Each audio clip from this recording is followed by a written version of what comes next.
Hello everyone, welcome. It's Monday evening, which means we've got another week's worth of British Steel to get through. Hope everyone's had a cracking weekend. Hope Sunday and Saturday were fun. It's felt like a long one, but it just ends up being like, it feels long, but you don't do anything. That's where I feel like weekends are at the minute. Like, they just all crunch up, and then it's like, right, there you go. Done. Here's Monday, and you're like, oh, okay, cool. Monday's here. Right. Fantastic. We're here. We've got Crystal Palace to look forward to. We've got a tactic to tweak.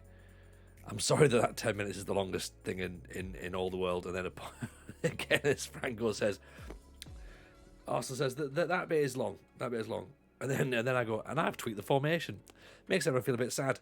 Let's have a look, shall we? Let's see what I've been getting up to in my old weird tactics chamber. So this is where we are. Okay, Franco's in, the Arsenal's in, Dan FM's in, Zar's in, Rajo's in. Also, Lurkers are in as well. It's nice to see everybody. Appreciate the bits. Iconic cloth, very kind indeed. This is where we are. We're currently for Arsenal, who missed the stream on Friday. Up and down, Arsenal, absolute up and downs, right? So 4-2-3-1 died a death, really. Like, in a way it died a death. I'm maybe being a little bit over the top, to be honest. Like, 2-0 defeat against Tottenham. Yes, granted, we were going to lose to Tottenham. That's fine. 1-0 defeat against Burnley. Fair, you know. Like, we outplayed them. We lost. Right? They took their chance. They scored. Like, that's all what happens, right? Then we switched it up to a 4-3-3, right? We went, you know what? Let's try this. This might work because Naga is like a little bit hit or miss. Like, I think he's a bit isolated, so we need someone to come in for Naga, right? So we changed it to 4-3-3. Naga gets 2 goals against Luton. Brilliant. Bang. Everyone's happy. We then grind out a 1-0 win against Watford. 1-0. Excellent. 1-0 against Everton. 3 wins on the bounce. No goals conceded. Absolutely loving this whole 4-3-3 malarkey, right? Then thinking, okay, everything's all fine, absolutely fine. And then 1-0 defeat to Preston. 4-1 defeat to Blackburn. Ugh. 2-2 against Barnsley. Oh, like, just, I don't know what's gone on. Like, I don't know. It's just FM doing FM things, right? So what I've done is I've tweaked what I've got a little bit, and let me talk you through what I've got, and then we can have a bit of a conversation amongst ourselves as to what we think is the right way to do stuff. So we've got 7 days to get the players ready for Charlton. That 4-1 was grim as well, like absolutely battered by Blackburn, until you look at the match stats, and then you go, how the fuck did we lose 4-1? Because we had 15 shots, we had 69% of the possession, and it's just like, are you kidding me? Are you kidding me? Like, do you know what I mean? Look at this. What are we doing? It was just crazy. Appreciate the resub by Barton in for 6 months, by the way. That's awesome. Much appreciated. This, of course, is how it looked. Motoret's made a really, really good point, so we'll talk about that in a second. There's the first goal, 21 minutes in. Right, Ebaway gives the visitors the lead, because we're at home as well. Lost 4-1 at home. Owen, bang, thunderbolt in off the underside of the bar. What a goal that was. Then we start thinking, right, that's nice. Oh, hang on, lose possession, over the top. Defence maybe a little bit too high defensive line, so we might have a look at that. That's fine. Again, shape looks pretty good here. No major issues. How's he got that header at the back post? And then, of course, the penalty.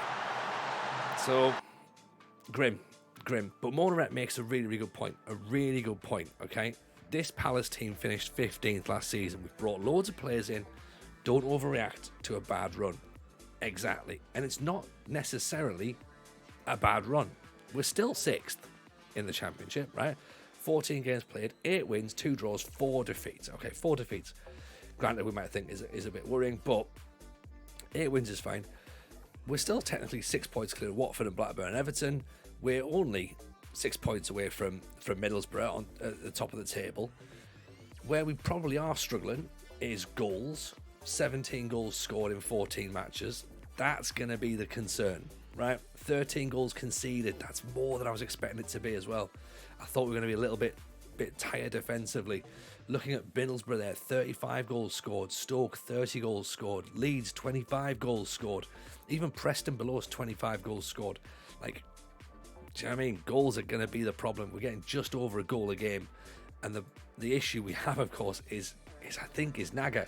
Like, he's on 5 goals in 12 games. Brilliant. Finishing of 12. Off the ball, 15. Decisions, 16. Composure, 16. Anticipation, 16. He's starting to look like, as it's saying here, he wants to play deep line forward. He wants to play a false 9. I don't know if this formation sort of suits him, really, to be honest. Like, unless Gumbau comes forward and becomes a bit of an advanced forward or inside forward, same as McBride maybe. So we have issues as well where Vlakovsky's been injured, so he's obviously been out. Damjanovic has been injured, he's coming back in now. Jancic needs a rest. Skoutelis has picked up a knock, he's out for 2 weeks. Vlakovsky's been out for about 3 weeks actually. Kaleb's out for another 6 weeks still. Militao's now suspended. So maybe I'm building this up to be a bigger issue than it actually is. When we get everybody back, then we should be okay. But in terms of how it looks, as a 4-3-3, because I think this is probably where we're best set up as a team now, a 4-3-3 or a 4-5-1. Realistically, to get the best out of Naga, we need a 2. So we need Caleb coming back in to slot back into that 4-2-3-1, which allows Bacola to maybe drop back out, play Caleb here. He makes the runs in and behind, and he makes things happen. Like, but even then, you look at his rating, 6.83, 1 goal, 5 appearances. Is he making that much? He's certainly getting chances created. So, you know, he makes things happen. We've got that. You know, Batala's come in. Batala's got 3 goals this season, 2 in the Carabao Cup, 1 in the league. You know, he scored a lot of goals last season. Is he the answer to the problems up front? He's a little bit taller. He's 6'3" as opposed to 5'4" for Naga. So maybe we put him in there. Do that. Is there any merit to swapping Caleb with Naga? There is when Caleb comes back fit. I think that's the thing. I mean, Caleb's finishing of 9 is worrying. His concentration of 9 is worrying. But he's off the balls, his flares, his decision making. You know what we've got? We've got a strikerless system here. We've got players who are good for strikerless. We've got 2 players who could play as a false 9 or a DLF. Do you know what I mean? Like, if they're sat there, if I put Naga in here, right, as the false 9, can't do it, can you? He has to go there, doesn't he? Put Naga in there as a false 9. That is kind of probably how it works, but then you need players to come up and around behind him, which we don't really have at this moment in time. So, question marks we've got: do we play McBride up top? He's got, hear me out. He's got 16 finishing. He's got 13 composure. He's got 13 acceleration. He's got 14 off the balls. He likes to cut in from the wing, but he does try first-time shots. His concentration's only 8. His jumping reach isn't brilliant, but he's fit and he'll run. And he's scored a couple of goals. He's already got 1 goal. He's got 3 assists. Is it worth it? Is it worth trying him up there? Because let's face it, it's not Manbender. Manbender's not the guy, right? Like, we'd all love him to be, but he's not the guy. And if we play McBride up top, then that allows us to bring Vlahovsky in to that position. Or do we stick with Batala, let Batala have the run up top, 13 finishing, 15 anticipation. I mean, a Trequartista, I'm not entirely sure we're going to play with a Trequartista, mind. Jumping reach of 17, so we could cross the ball in for him. Heading of 14, flair of 19, work rate of 9 though. That's. Do you know what I mean? I think we've turned it. We've arrived at a mismatch club, to be honest. You know, and we've got a couple of issues. I mean, maybe even we could put Damjanovic up top. He's not. He could be the striker. We said that as well. We looked at him as a possibility for the striker last week. We thought maybe complete forward, possibly. First touch 16, heading 16, long shot 16, pace 15, acceleration 15, composure 12. Maybe. Obviously, the other option is we go and we buy Paul Ward. but let's try and avoid that for now. So that's where we are. So I don't know whether to keep with Batalla up front as the advanced forward at this bit. They all look like DLFs. They all look like DLFs. All of them, absolutely. They do. They all look like DLFs. You got so many options up front. You don't need Ward. This is the thing, Rajio. You're probably right, but I still don't think the players we've got are the right players up front. I still think we need an actual out-and-out goal scorer. And they're really difficult to come by. Really difficult to come by. So I think potentially so many options, but no options. Yeah, that's it. That's absolutely it. So many options, but no options. This is going to become the top focus now. Try McBride. He could be the goal scorer. Well, McBride's got the finishing, hasn't he? He's got 50. He's got 16 for finishing. Is Wardy an out-and-out goal scorer? No, not really. You got Arsenal from 10 years ago. Loads of tricky, skillful forwards. No one scuffs the ball in the net. That's a really, really good analogy. That is what we've got. Might not be the striker you need, but what is the striker I want? He's not the striker that we need. He's the striker that we deserve. Make of that what you will.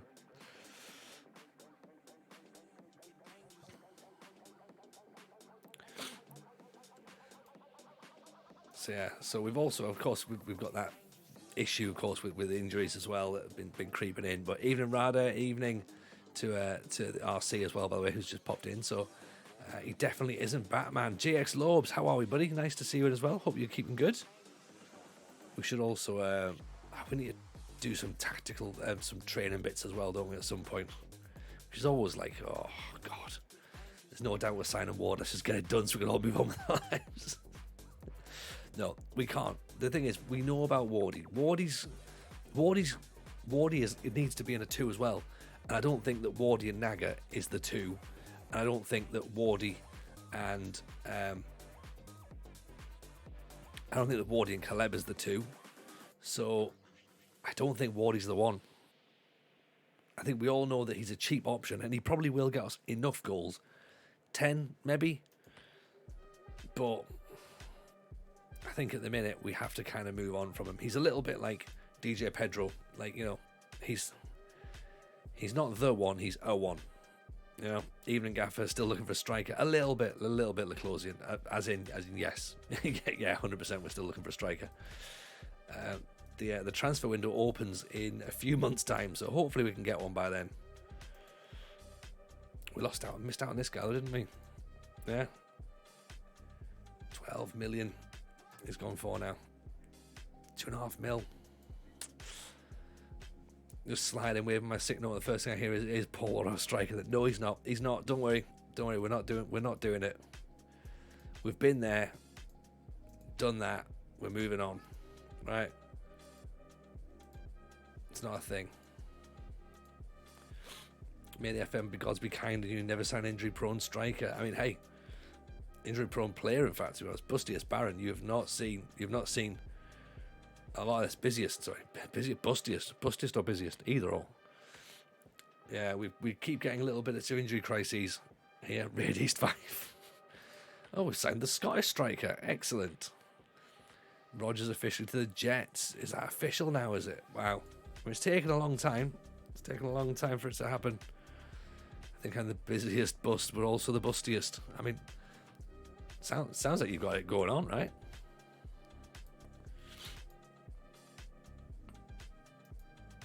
took his time. He has taken his time, to be honest. But you got to make sure that if you're going to go for a move that's just for money, you need to make sure that the money is absolutely right. Because let's face it, he's not going to win anything at the Jets.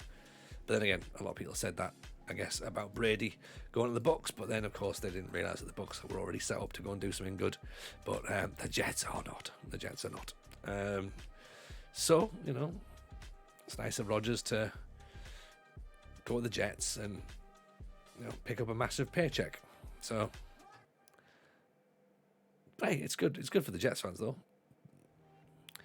Bucks had Bruce Arians. Exactly. That's the thing. Like, everyone sort of forgot all the stuff that was going on in the background, wasn't it? And then they had, like, the Patriots coaching staff as well, like the coordinators and stuff. The Patriots were already there, and it was like, yeah, if you bring Brady, do you reckon you can also get a couple of other players coming through? Oh yeah, we'll get all that as well. Like, all right, cool. Like, Rodgers isn't coming with a squad. Like, Rodgers isn't bringing a roster with him. You know. So, but it should be interesting though. Like, some of the off-season trades look pretty good, in terms of how it's going. So, I just need football back, man. Get the NFL back. It takes so long. The off season's like just takes far too long, and then the season's just so short. It's like, oh, give me a four, like, you know what I mean? Like, give me 46 games in the NFL and watch people just like, I think we're dead. Like, you know.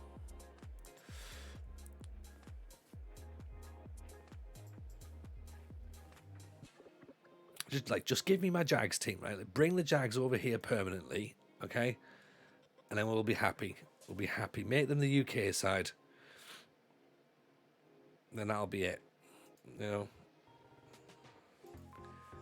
Give us the Union Jags or whatever they're going to call them. Like, do that. Need a full European division if it's going to work. I mean, I guess. But then again, there's definitely interest in doing that. But the flights, to be honest, from the East Coast aren't actually as bad as they would be for most teams anyway. It's the only issue is that they obviously couldn't play West Coast teams. So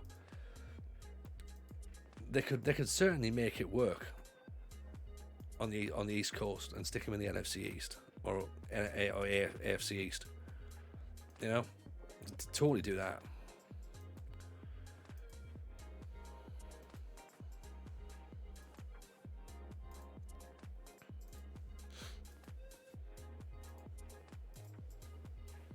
But I think some of the, forgive me, this is wrong, but I think some of the problem with the deal of getting the Jags to be entered in the NFL is, and this sounds really silly to say out loud, it's to do with paper sizing. Apparently the paper sizing is slightly different in the US. So it's like, really, are you going to say that? That's the problem?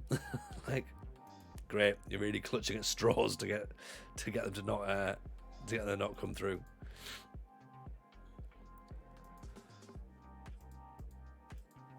You'd have road trips to play multiple away games if you go on the West Coast. Yeah, could work. The European division is the best option. The European division thing is, the European division wouldn't get the views. It's you know what, and it's a lot like, and I hate to use this example because saying the Jags to come to the UK, it devalues the NFL in the same way that the Space League did with the with you know what you would call soccer lobes.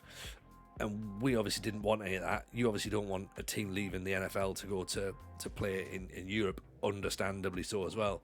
So it's an interesting one. Like, granted, I think we're probably a bit selfish that we would like a team, but I guess that if there's games being played out here, that's probably just as bad for the league anyway.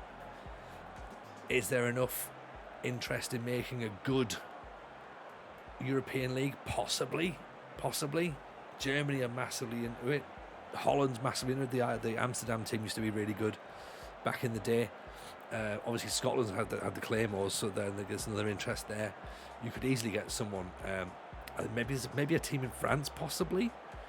I don't know. Would you give up who you support for a new franchise if it came over here? You know what, Franco? I probably would actually. Like, because I guess I've got no affiliation to the Niners. Like, you know, they're like, I've never been to San Francisco. I've never, it's not a thing. Like,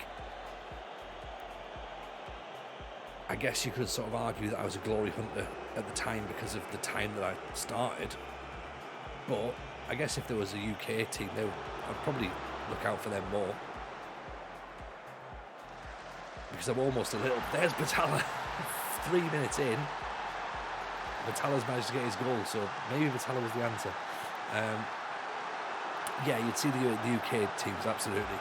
Colts for life, Giants fan, yeah. Like, I just find it... I feel as though if there was a UK team, then I would naturally feel obliged to follow it. I'd like it to be advertised as a UK team, but certainly not a London team, and certainly not an English team.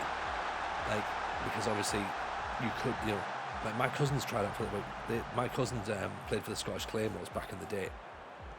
So I don't necessarily want to be going straight for the English side, but we loved it when we went to Wembley to watch the Jags games. Like, me and my mates, like, none of us are Jags fans, but of course we were just like, yeah, fucking come on, the Jags, let's have it. Like, because they were plucky underdogs at the time. They were playing really badly. They'd never won any games, but then we like actually saw them win some games. We're like, this is amazing. Like, all of a sudden we're like fully behind the Jags. But we've never sort of like switched. I think he's a Giants fan. I'm a Niner. My other mate's a Dolphins fan. But we became honorary Jags in that sense. So you can have two favourite teams. You guys would have every team. You have every reason. Yeah, like, it's difficult though. Like, no one ever really wants to have two teams, but you could make that argument, I guess, if there was a UK side.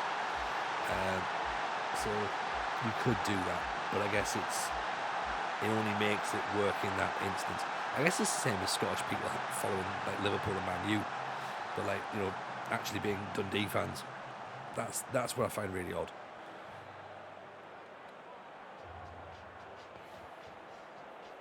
But he's a Rams fan in Buffalo, born in Buffalo, lives in LA. I mean, that doesn't, like, because that's the same as like saying, right, okay, I suppose technically I'm doing it, aren't I? Like, moving to York and I go to York games, but would I say I'm a York fan? 3-0. Oh. Offside. Tristan in with 5 months. Appreciate you, buddy. Very kind indeed. 5 months worth of support from Tristan. Look at that. Wonderful work. 6 months from Barton. Oh, what a start to the stream. And 2-0 up as well. Should have been 3. Disallowed. Can't believe it.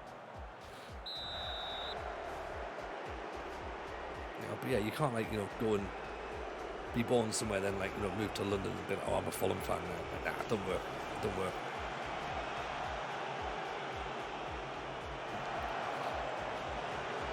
But yeah, went to the York game on Saturday.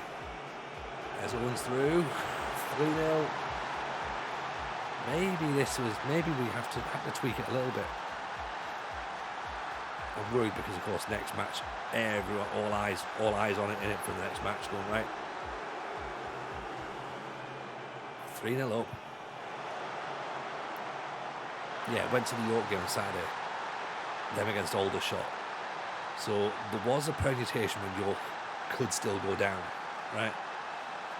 And I think they just about stayed up. Mathematically, they're safe now, in the fact they need a 14-goal swing to happen next weekend. So turn up, right? And the thing is, right, football to me is a bit different now, because first of all, it used to be like beer and a burger, get a pint in, have a bovril, that sort of thing. I had pre-match sushi. That's how much I've changed already. Pre-match sushi, and then turn up, right? And there's a couple of like little young lads in front of us, proper get the badges in, so they've got their Stone Island tops on, right?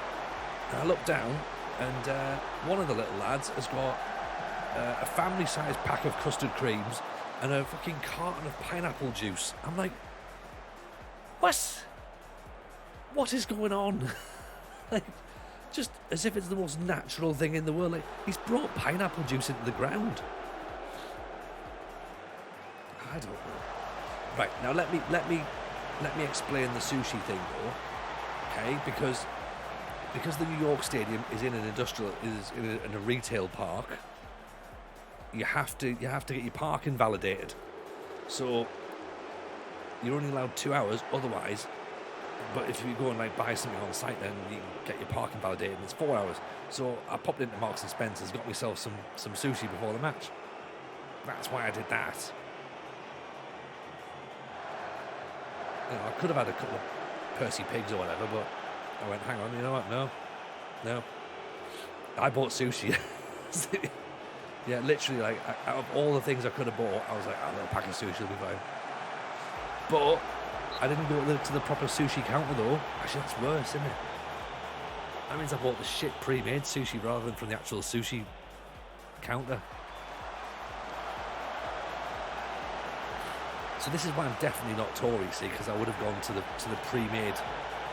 I would have gone to the counter if I was proper Tory. You know what I mean? Should have gone with the Percy pigs. I bought Percy pig drinks for the kids, to be honest. Custard creams and pineapple juice is better than sushi. I knew you lot would love this. No sausage rolls, no biscuits, no proper scran. You bought crap sushi. I mean, it was an avocado mix, so it was quite nice. But yeah, I didn't go for the proper DIY. Nothing Tory about enjoying nice things. True.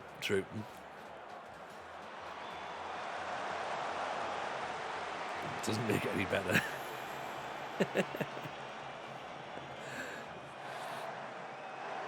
I knew you guys would like that. Ball up over the top. Here's McBride. Remember that time that we were 3-0 up? Remember that? Does that make it better? We'll concentrate back on this again. Everything's fine. Look, here we are. Even Broad assist. How are you, buddy? Don't know, pineapple flavoured cream might be a nice combo. Oh, I don't know about that. I don't know. Pineapple juice I thought was an odd one. But then again, as you see, I'm talking about sushi, so there's the thing. Who's to say where the line is? And then queued up at half time for just joined the queue for a pint or a coffee or whatever. I didn't even want anything.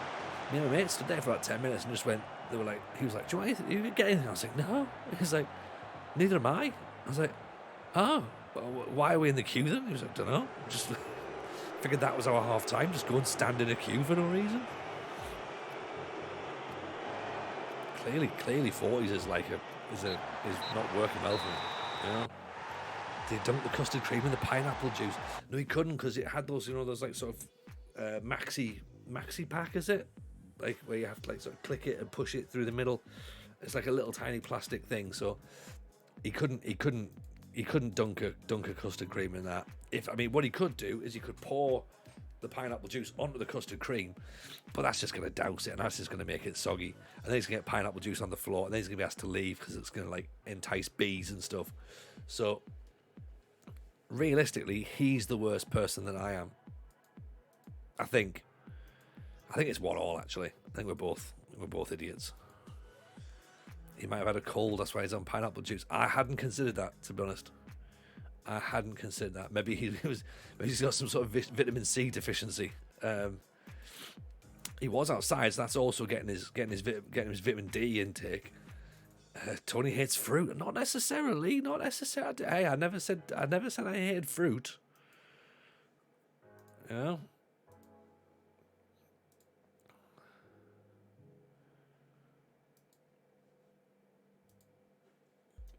I never said I hated fruit. How English of you to just started queuing. I know. It was ridiculous, wasn't it? Just join the queue. Because the thing is, like, I clearly wasn't going to get a beer. And I didn't really want, like, I didn't want a bad coffee. I've already had bad sushi that day. I'm not going to get a bad coffee as well. But yeah, I just stood in the thing. I was just like, I don't want like a microwaved hot dog or a pucker pie. I just stood in the queue for 10 minutes and I was like, oh, should we go back around our seats? I was like, yeah, all right, we'll do that then. Okay, away we go. Great day, however. Great day. We should all go again. We did it a little while ago, remember, for my birthday. A couple of us came to York City. So if anyone fancies it next season, let's get ourselves down. It'd be good. Bad sushi and coffee were a hell of a combo. Need plenty of thoughts and prayers that day. Pineapple isn't exotic enough for TJ. He's living up to pre-packed sushi. I mean, yeah, exactly. Get locally sourced pineapples, maybe. Microwave hot dog sounds grim. Oh yeah. I'm excited. US grassroots soccer's about to start up. Oh yeah, love that. Who's it? Have you got a new team then, Lobes? Is there a brand new team starting by you? If there is, who do we need to follow? Who's your team? Espenberg, 6'4". That sounds good to me. Norwegian. That sounds good to me. Fullback, central midfielder. That sounds good. Outspoken and volatile. That's what you like.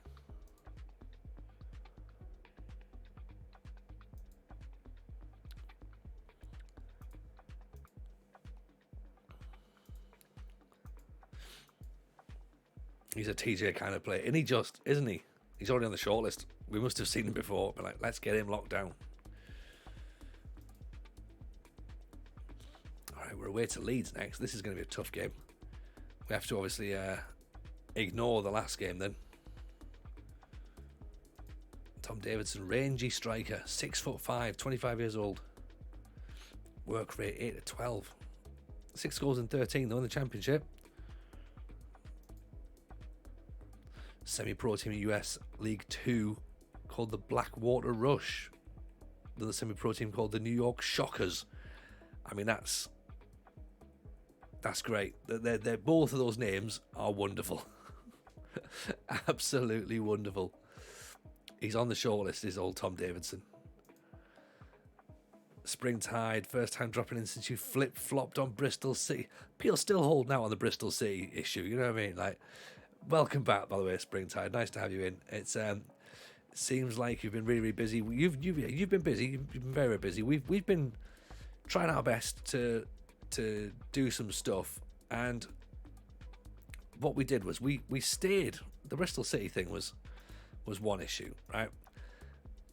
It's all in the past now. It's all in the past, right? We stayed at Oxford. We didn't win something with Oxford that season, sadly. Went to East Fife and didn't win anything at East Fife either.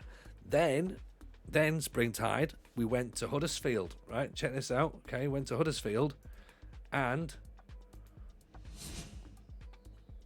got promoted. Look at that. Got promoted from League One back up into the Championship. Finished second, so it's not quite, the title, but left Huddersfield at that point to join Crystal Palace. So there you go. That's where we got to. So this is where you left us. Oxford here with 3 trophies. East Fife, no trophies. 1 trophy at Huddersfield, which means we're currently 9 trophies in out of 35. We're already knocked out of the Carabao Cup this season. But we can still compete for the Championship. We can still compete for the FA Cup. And then, of course, there's still got all of Scotland and all of Wales still to do as well. Oh, yeah, if your teams don't have sushi or like some sort of food truck, I'm not coming. Not coming. I demand proper coffee as well, thank you. A barista at half time, none of this like, oh yeah, we've got a pack of Kenko or whatever. Hope Blackwater finds their legs this year. They're a new team from last year, built on a major soccer organisation in the area, so should have a good backbone. Oh yeah, excellent. And food trucks. First trifles, now sushi. Oh, Mrs. J, right, hang on, 2 seconds. I've got a trifle. I have got a trifle. Bear with me.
Right. Trifle talk. Okay. You can call it Tory trifle all you want. Right? Mrs. J bought us Thornton's gooey caramel trifle. Luxurious layers of gooey caramel sauce, chocolate sponge, rich chocolate mousse, topped with whipped cream and delicious dark chocolate shavings. Now that sounds pretty good, doesn't it? Right? Reduced. There you go, that's what it is, reduced. It's got a yellow sticker on it, that's why I'm allowed it. I'm not allowed fancy trifle otherwise, but look, there you go, a fucking chocolate trifle. Look at that. That is quite a lot of trifle. The thing is, Mrs. J knows I'm not a massive chocolate fan, but we've spoken about this before, right? I don't always go for a chocolate dessert, do I? But this is what we've got, so yeah. Let's go for it. Is it trifle if it doesn't have custard? That's a good question. It's got a caramel base.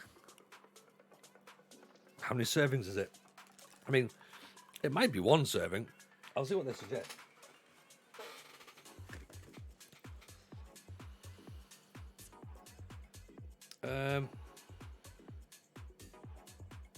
They suggest 6. I mean, I don't know who's going to get... You're not going to get 6 out of this, right? This ain't a thing. Like, this isn't a 6-person trifle. It's a 1-person trifle. 2 if you're being, like, nice and generous and kind and, like, we'll share it with your partner, right? It's actually pretty nice. 1 generous serving. It's just 1 reasonable serving. 1 fat boy serving. Yeah, Lily Buster gets it correct there. Serving size is always bullshit. Exactly. Like, you know what I mean? If you fed it to animals in testing and they went, oh, that's a bit too much, like, that's probably why. But, like, come on. Who on earth is, like, sharing a trifle? You know what I mean? Absolute fannies, that's who.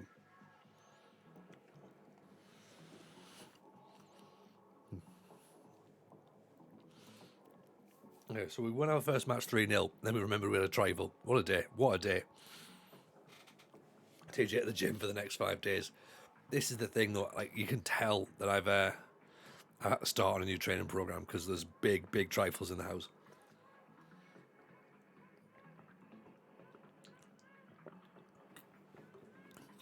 If you fed it to animals in testing, I don't think you understand how things work, mate. I mean...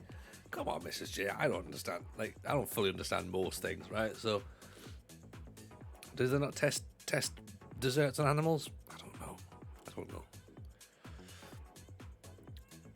Yeah, people don't come here for facts, do they? No one's here learning things. Go, oh, you know what? I've learned something today.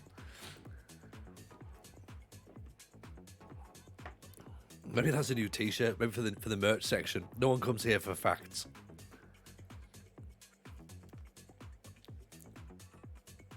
I've not learned anything. I've learned not to expect anything. Yeah. No one's here for a fact hunt. There you go. True. It's true. You know, we haven't come here to learn. We haven't come here to be better at the game. We've come to watch a man in his 40s eat a trifle on the internet. So, Mrs. J had some. Mrs. J did have some Arsenal, but remember, we've also got the issue that a lot of you like to see me eat the entire thing. That's the problem.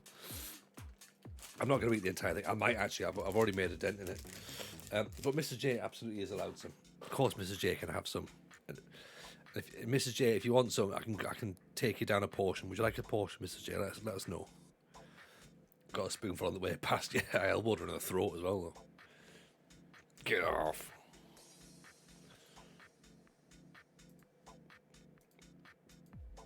It's not true. Mrs. J would have beaten me to a pulp. Was that a fact? A fact? Yes. It's quite. What's a portion all of a sudden? Well, it depends upon your definition of a portion, doesn't it? Really, like, is a spoonful a portion? Like, is the whole container a portion? It's hard to say.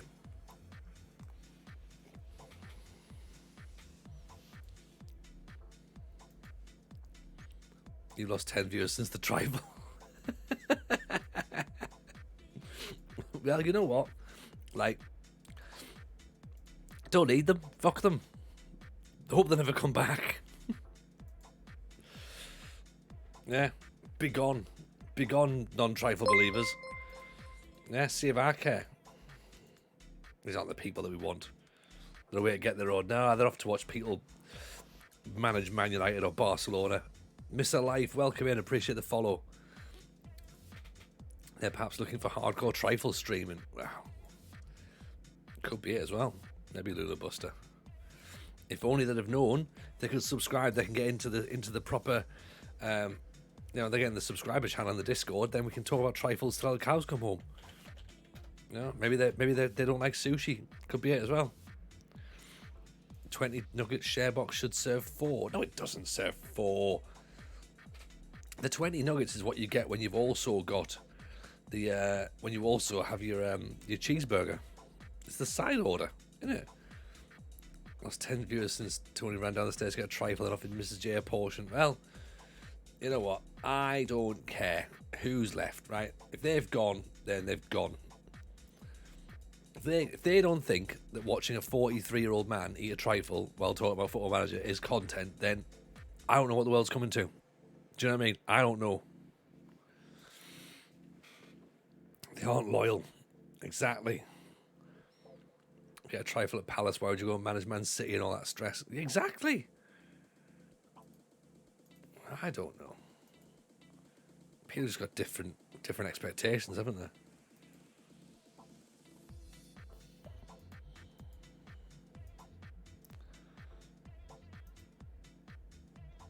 Oh, Bradley Dorran's turned down Slough.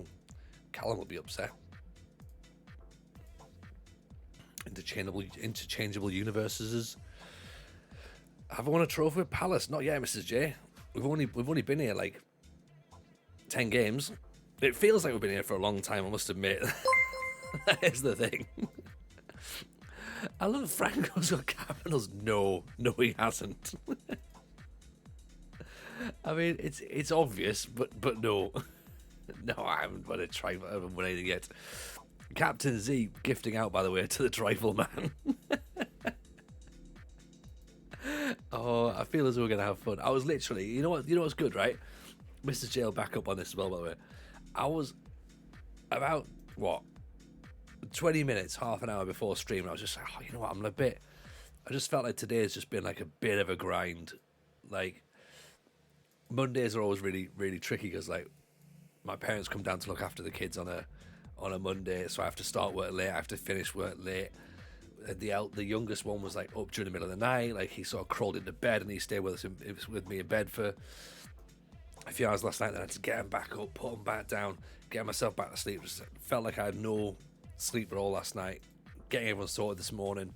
All of us, like Mrs. J getting out of the house to work, eldest one going to school, coming back with the little one. Builders are obviously here. I'm just like, I just don't feel like I've done anything today. My head's just like not in the game. Didn't work out at lunchtime. Plymouth, we've just got Nuno Esperanto. Nuno Santos is just the new Plymouth manager. Sorry about that. You did spot that correctly. Where is it there? There you go. Nuno is the manager at Plymouth. So I didn't work out at lunchtime, so I was a bit like, feel a bit all over the place. And then we've jumped on the stream, and then all of a sudden, everything's back to normal. Everything's back to normal now, and we're very, very happy. Very happy. So I'm glad about that. So thank you everyone for helping G me back up. It's weird, isn't it, how this sort of stuff can happen? But there you go. We are back now. Click that, pop it in the chat there. In the old Discord. The thing was well out of date before he wins a trophy with Palace. Yeah. I mean, to be fair, how long does it take to make cream? Because that's like, that process is not done instantly, is it?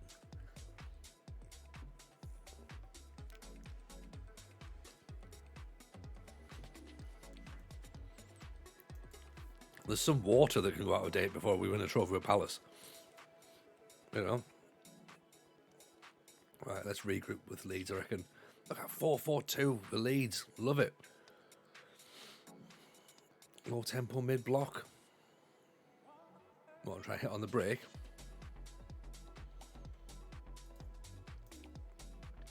Meat and cream can be done quickly if you're romantic. Oh, there you go. There you go. That's a sperm joke. That's what that is. I've seen that before on the internet.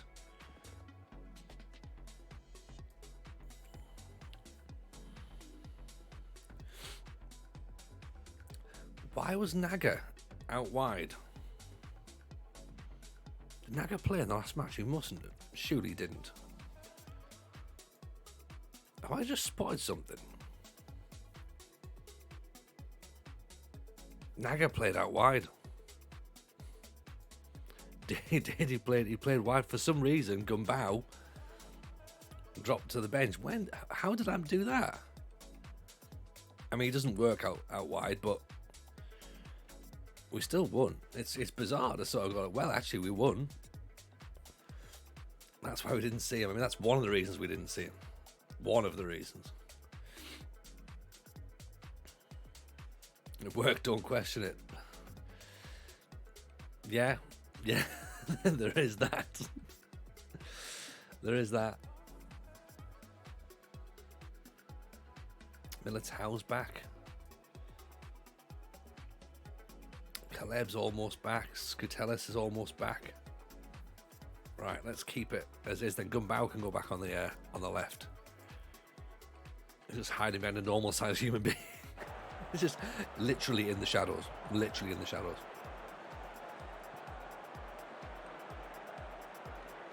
Right, away to Leeds. Let's see what we've got. Leeds United, the anti-trifle people. Let's see if we can get our regroup on and a bit of mid-block, see if that can be a bit more defensive for us. Hopefully with Bacolo being at Carrillo, that might allow us a little bit more defensive stability, theoretically. But if not, we'll have to work out how we make this a tiny bit more defensive if needs be.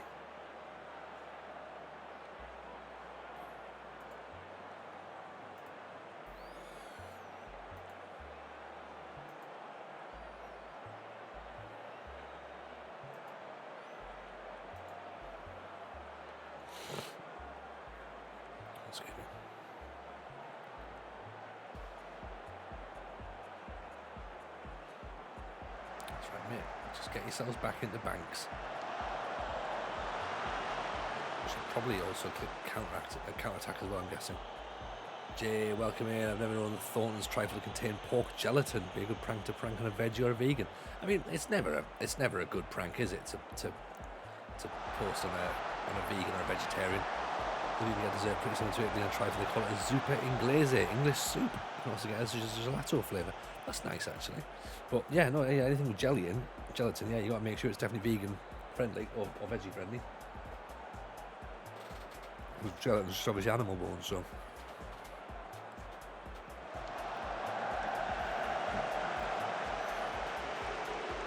One close down. Oh. There's no jelly in it. Go back through it here.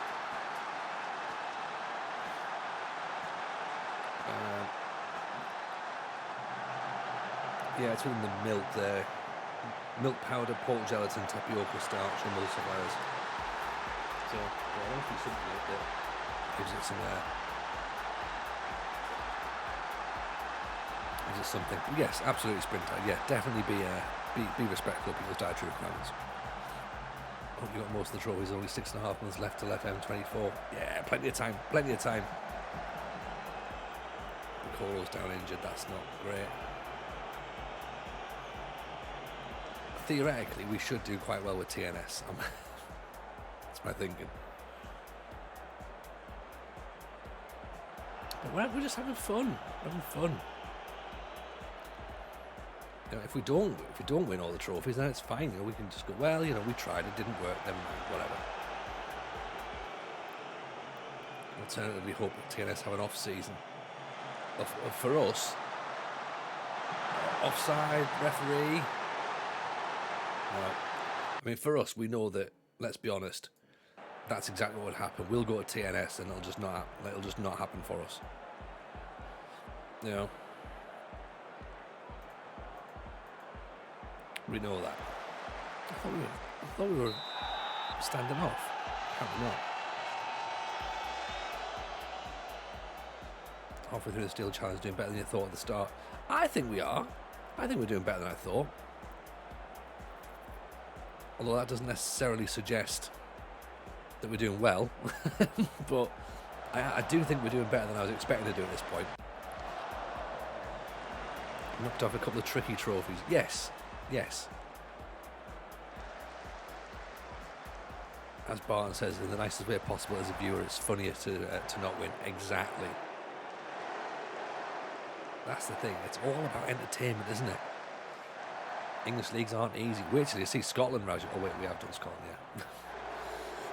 Like this is the thing. The lower leagues is fine. This is the bit where I feel comfortable in. It's when we get to the Premier League. That's when I might start to really panic.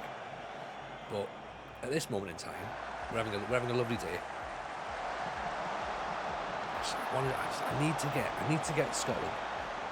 If we can get something in Scotland, I'd be delighted. Obviously, we have to get all of Scotland, but that's when it's going to have to be absolute patience, and we're going to have to be like, right, you know what, just going to have to see it through. Stuff the club rep, stuff the manager rep. Like, we just have to try and grind our way through it, and it's not really pretty. Like, you know what I mean? We can think of all the fun times we've had here, and any of this bit that now looks frustrating. It's going to be so much worse when we get to Scotland. It's going to be so much worse. This is going to look like fun. Yeah.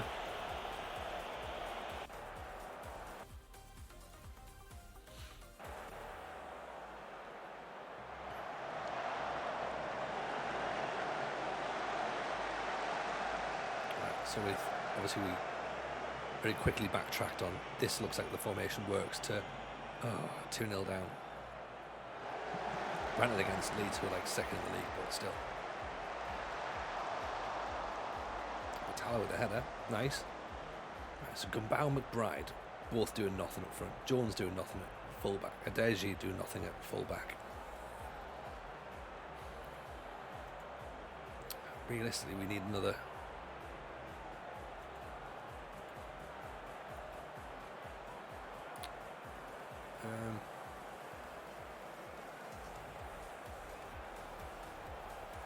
I'm going to sacrifice a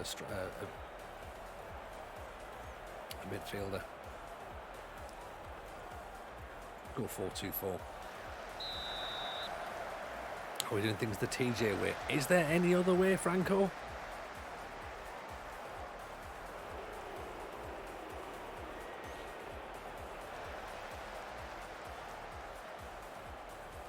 Oh, Zeke's been having a great time. The closing's having a great time.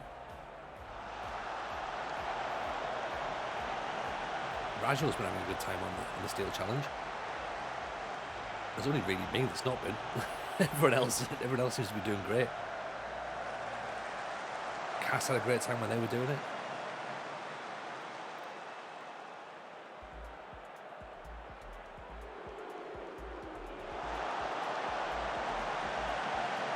Okay.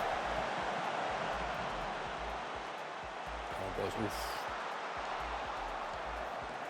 Yeah, looking League Two side with a Tycoon. Yeah, exactly, Zeke. Get that in there, and all of a sudden you're sorted, aren't you? League Two's fun though. I think League Two's fun. I think League One's fun. Championship's going to be tough, really, really tough. Scotland is where we're going to really have the grind. Hopefully Wales is going to be bang, bang, bang. But knowing our luck, we're going to end up with a Welsh team who's not going to be fighting for anything. So, great. 3 seasons of Wales with 1 trophy or something. Bear in mind, we've still got to go back to Northern Ireland to finish some things off as well.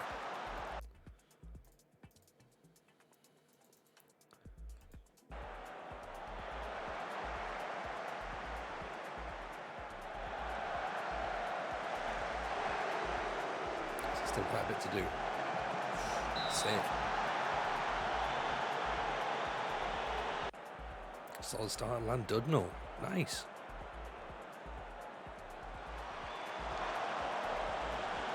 I think as well, when you're looking at it this way, you then have to work out, right, when do you make that move? Like, when do you go, right, you know what, now's the time to go, right, we're going to Wales, or we're going to Scotland, we're sticking with it. Because, as I say, Scotland's going to have to be a 5-6 year commitment, probably. We're all going to have to be okay with it. We all have to get used to the idea that it's going to have to happen. Right? So, someone needs to work out when it's like, you know what? I've been happy for too long.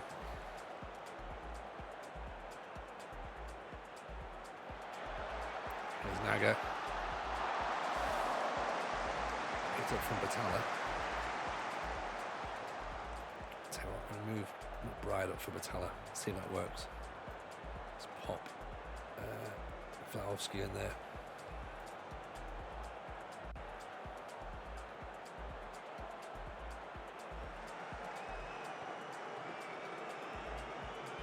McBride wins it, nice. See if he is the option from there's Naga through. Of course he misses.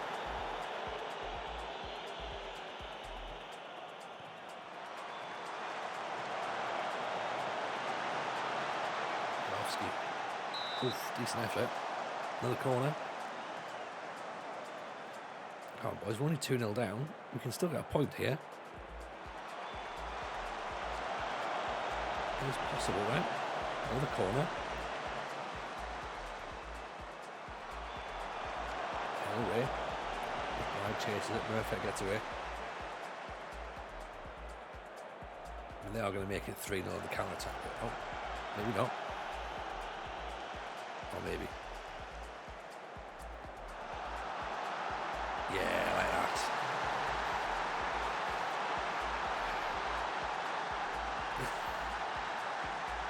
I'll just eat me trifle, shall I?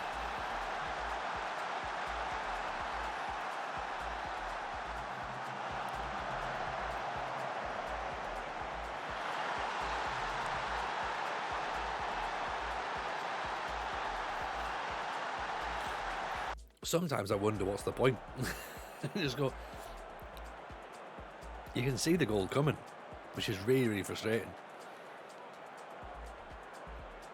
Because there's sort of going, yeah, you know, we're doing well, we're getting back in the game, and then you lose a ball, and it's like, right, this is a long highlight. This means a goal against us.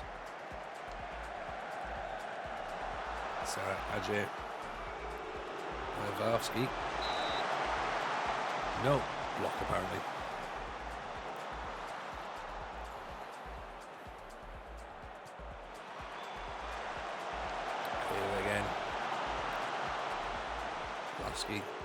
Loses it, hot and cold side. Yeah, which I guess is kind of to be expected a little bit, Zeke. Like we've made a lot of changes.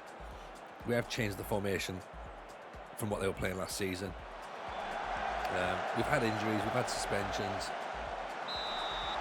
That's the championship. Like, you know what I mean? I guess this is the thing. It's going to be one of those things where we look and go, right, 10 games with this formation, is that how we judge it? Or do we give it 3 games, or like, you know, how long do we need before we say, right, 4-3-3 is not the right formation to work? Because 4-2-3 looked great for 3 matches, but then, you know, that sort of stopped a little bit. Do we go back to it, see if that works again?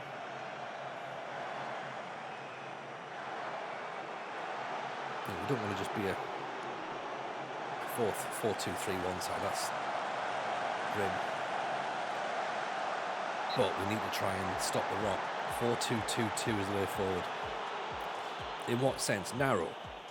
Because we've got players who can play wide, so I don't think that's the right way.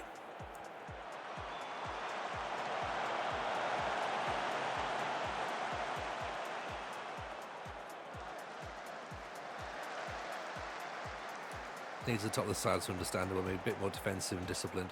Yeah, which I think we were, or at least the idea was there in the first half. Like, I agree. We probably should be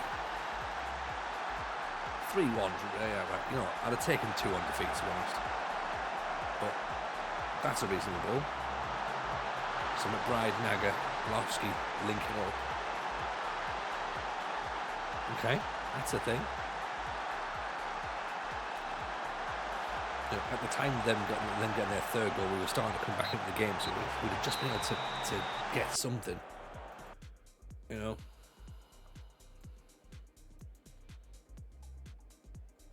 Two sitting DMs, 2 wide inside forwards. See, I'm not a fan of matching roles. Like, I like a bit of variety. I mean, I guess you're right, Leclosian.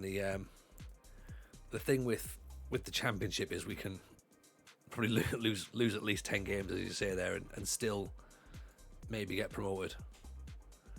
We lost 5 so far. 30 games left of the season, we can still do it. We're only a point behind Burnley. Derby away next, then Cardiff at home. So, let's see.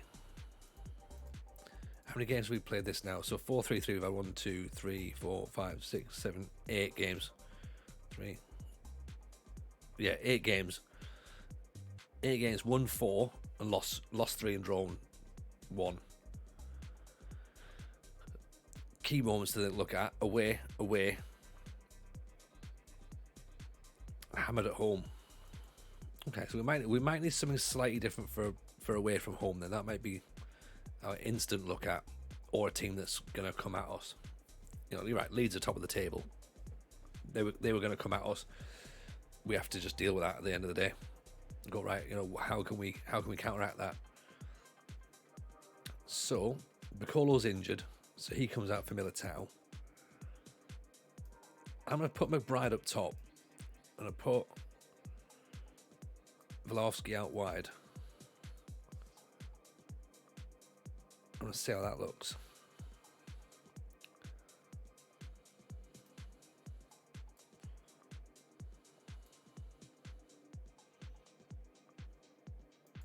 See if that helps.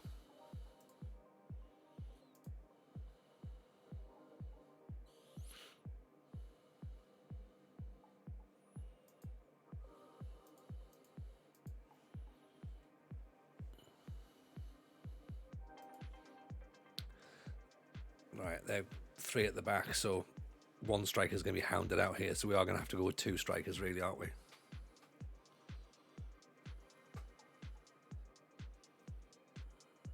So we might have to go with the same formation we finished the game against Leeds with.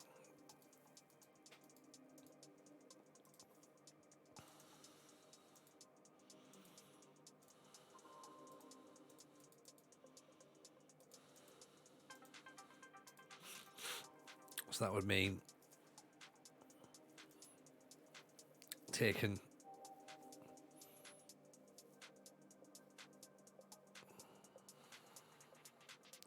Thuram and Militao out and putting Naga back in. What do you think? 4-2-4, and at least actually have another attacking presence on the pitch. We can always then drop Naga into here if needs be to make it a 4-5-1.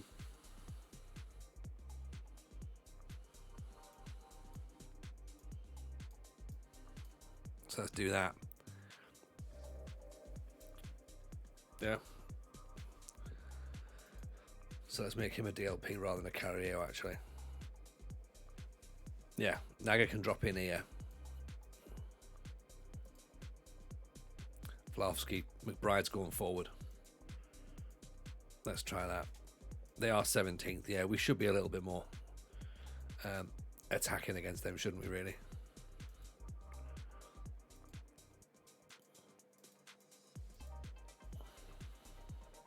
And then Cardiff are 5th, and they're going to come to our stadium as well, so that's going to be interesting. at Selhurst Park. See there, with a 4-5-1 and a 4-2-3-1 if you drop Naga back. It sort of is. It sort of is, isn't it? Like, so Naga goes there, that becomes the 4-2-3-1 very quickly. Take Jones off the attack roll. Yeah, that's not a bad shout actually. What, and then have him as a fullback on support maybe. Because I like the fact he's got acceleration of 15. That's the thing. I figure if he can get past things, but then he does only like being on defend, which is a bit worrying. Away games, keep the fullbacks on defend, mid, low block, slow tempo. I think I'd let you be quite advanced in the pitch and only go more attacking rather than one more creative role. Aha, okay. Right. So if I go, what? So am I going to go mid block, or am I going to go a bit more attacking than that?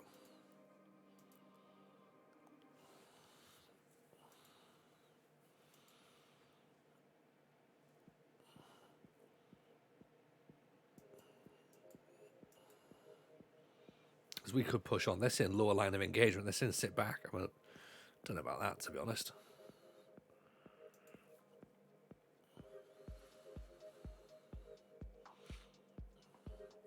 We could be cautious rather than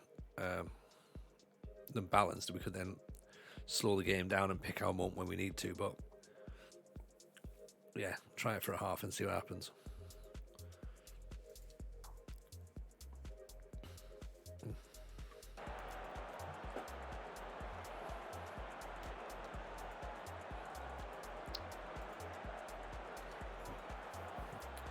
I think we'll be able to see what happens with them, how they're set up. First 10 minutes, if they're sitting back, we can go positive. You know, take the game to, or start the second half, go positive, and then really sort of like go at them.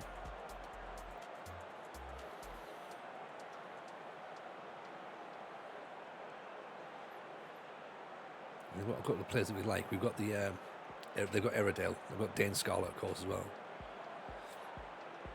If anything, they're the team that caused us to move to Huddersfield, so. Yeah, we have extended highlights on Jay, yeah.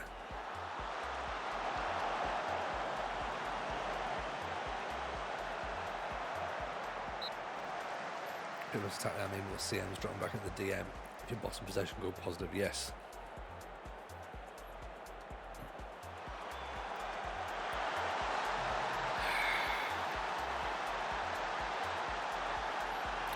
So we spent all that time trying to work out what to do on the pitch. We didn't think to maybe try and defend somebody. What sort of name is Lion? Yeah. Stupid name, innit? Stupid name. Right. Time to go positive now, I reckon. Maybe a bit more. Why is Naga in the middle of the box and set pieces? Was it? Was that Naga? Was it?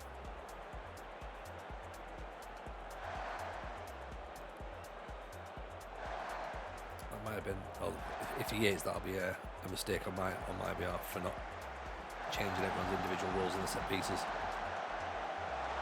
For moving the Naga up.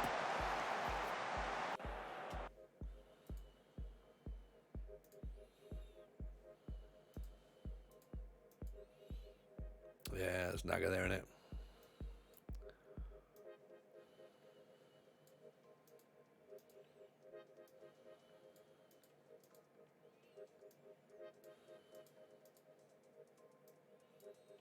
Right, there you go. Do that. See if that changes. Well, it hasn't, has it?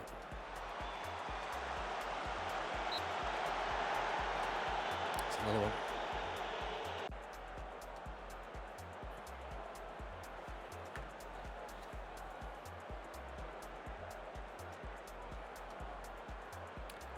Then we have to push up higher than mid block as well, don't we?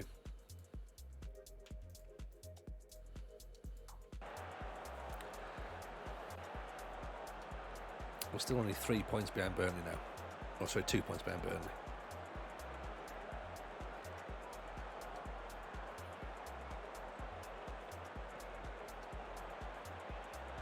Right, here comes Jones. Two players stood next to each other. That's not a good starting position, is it?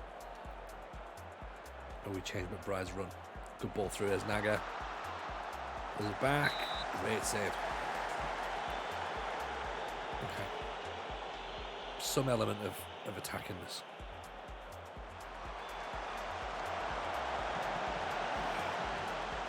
The wrong option again.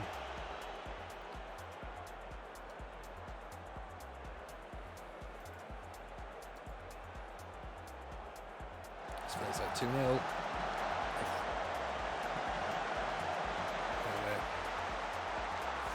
Just over the top.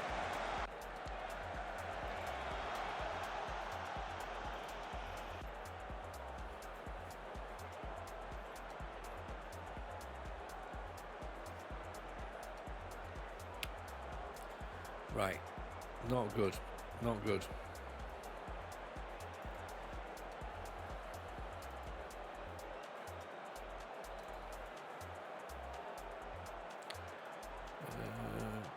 Damjanovic can come on, I think.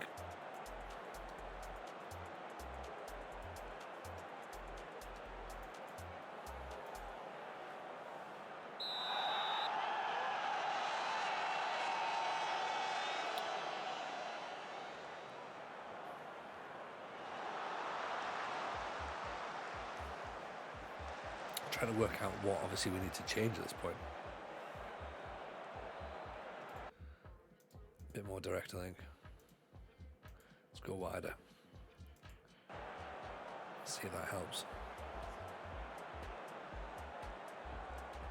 Owen over the top, but rides through. Oh.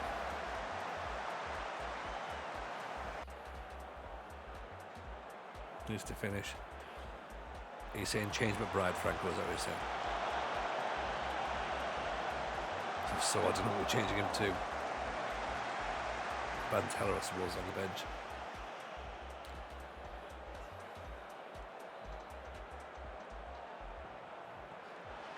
Ironically, Naga's on a 6.7. He's still on a 6.2 now, even after that chance, so he's not exactly getting himself in the game. Which I guess it's a bit strange. Thuram over the top, no one's going to chase it down, sadly. J Pro, welcome in, appreciate the follow.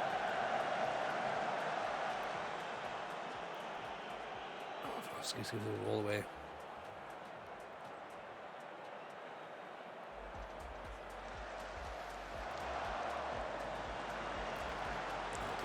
Nice header. Oh, losing again. Right, getting off them for Batalla.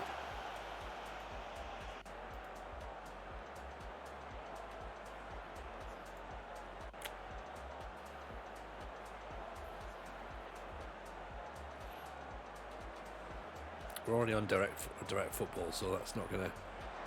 We can't go long ball, can we?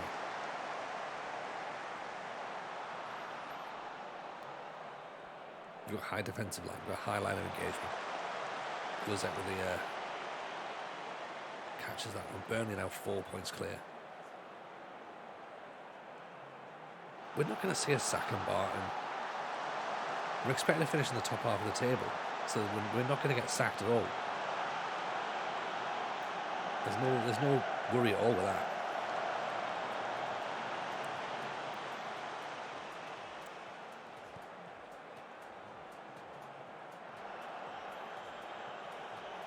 We'll have gone back to 4-2-3-1 before then anyway. Lager again with another miss. Owen, Milowski. Jancic.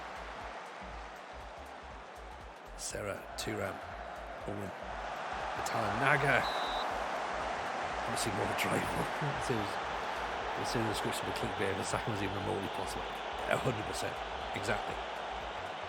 That's the thing. I know how to bait viewers. Wonder if inconsistency was part of their problem. Maybe. Well, they didn't score many goals last season. That was a big thing. On paper, Naga and Batalla look like they should be a good strike force. It should be, but Naga's just doesn't seem to do it. Like his movement patterns are really odd. Thuram.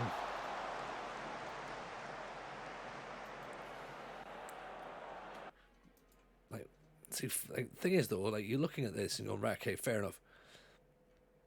The way that the football's being played is it looks like they're playing well, but you just know that the next highlight is going to be a goal against them. Like, you know that, like, there's another.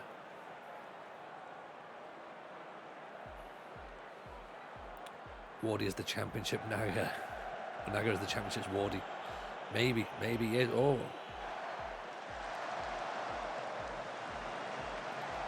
It's possible. Oh, and see, it's just like everything's just that half an inch off. There's Mara. Batala. Naga. Oh. How are we not in this game? There's been a much better second half performance. All Palace, which screams 2-0 Derby win. How have we given the ball away there?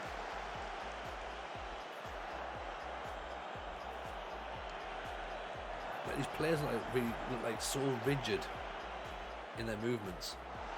Damjanovic pulls it back, no one's there. Get Naga on some conversion. Yeah, maybe.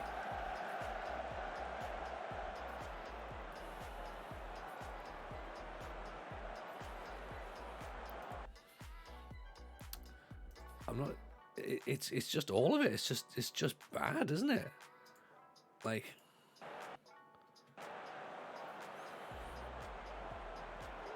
only complain that we don't have a player with a stupid name. That is a good point, actually. We are lacking a silly name player. Here's Damjanovic, though. Can't quite get the ball through.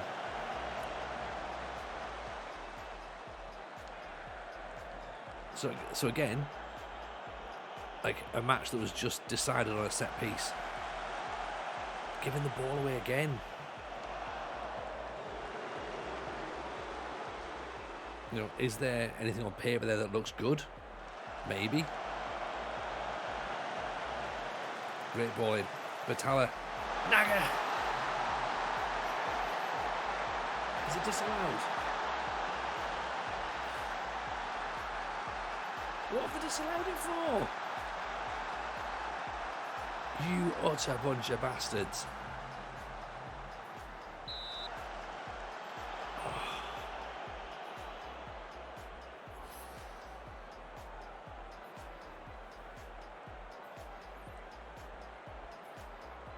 Oh, this is bullshit, right? Okay, fair enough.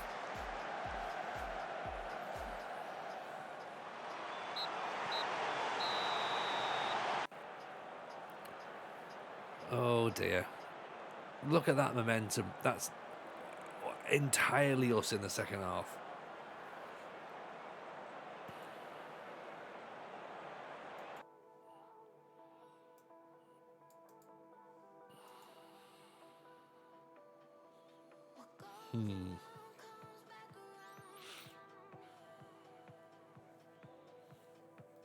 Training tomorrow, sign Paul Ward.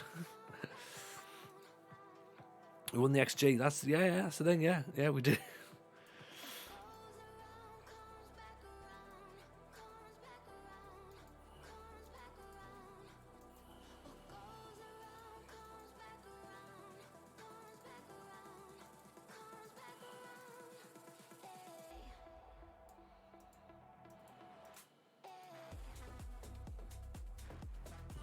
Right. Yeah, exactly. Yeah, that's the real quiz. That's the real quiz. Right. Match review. Teamwork. Team bonding.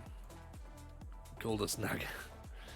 Worries team. Yeah, just chance conversion, chance creation.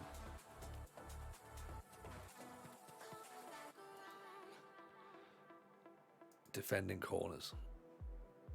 Should be attacking corners actually because we're at home. Let's try that. More options of signing a forward. Hoping that's the answer to everything. Sign Paul Ward. It's not going to happen. I don't know what our options are, to be honest, as a striker. That's the problem. Because we missed out on everything we wanted.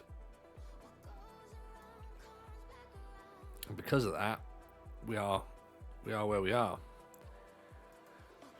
Let's load this back up so we go back to the...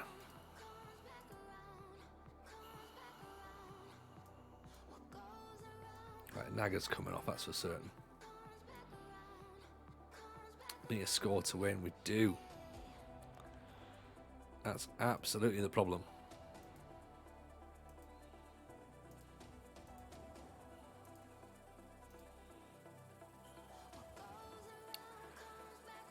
I guess we've just got to find ourselves a striker somewhere. Is Caleb back? Not yet. 2 weeks. 2 weeks till he comes back. Even Shrew, welcome in. Welcome. Appreciate the raid, buddy. How was your stream? Hope life was treating you good. Welcome in, by the way, all of Shrew's viewers. You join us. We're doing British Steel Challenge over here, to be honest, tonight. So we're trying to win everything with England, Scotland, Wales, and Northern Ireland. And we're in season 14, and we're currently with Crystal Palace. And we're in a bit of a tricky spot because just we're not getting anything at the minute. So inconsistent. Started the season really, really well, flying. Lost a couple of games, fine, whatever. Gideon, appreciate the follow, very, very kind indeed. Lost a couple of games and then lost faith in the 4-2-3-1. Went to 4-3-3, which has been a bit inconsistent. 4 wins, 4 defeats. We're now playing Cardiff next, who are 5th. So there's a bit of pressure on this match right now. We're expecting to finish mid-table, so there is that. So we're not sort of like underperforming, but we've got a lot of injuries as well. Players being out and about. Scutellis is now back, which is good. So let's put him in place of Naga on the bench. Naga's like a Japanese striker who should theoretically be scoring goals, but just can't hit a barn door. Sign Scott Chegg. Now, we're in 2034, so I don't think that Scott Chegg's going to be the answer. If it's even a thing. Oh, wait, no, it's a clever pun, of course. Welcome in. So, yeah, we've obviously got to play Cardiff now. They're on a 4-4-2. So, hopefully, we can open them up, maybe? That's what we hope. Then we're away at Burton. Naga is the Japanese Paul Ward. That's all you need to know. Yeah. Ooh.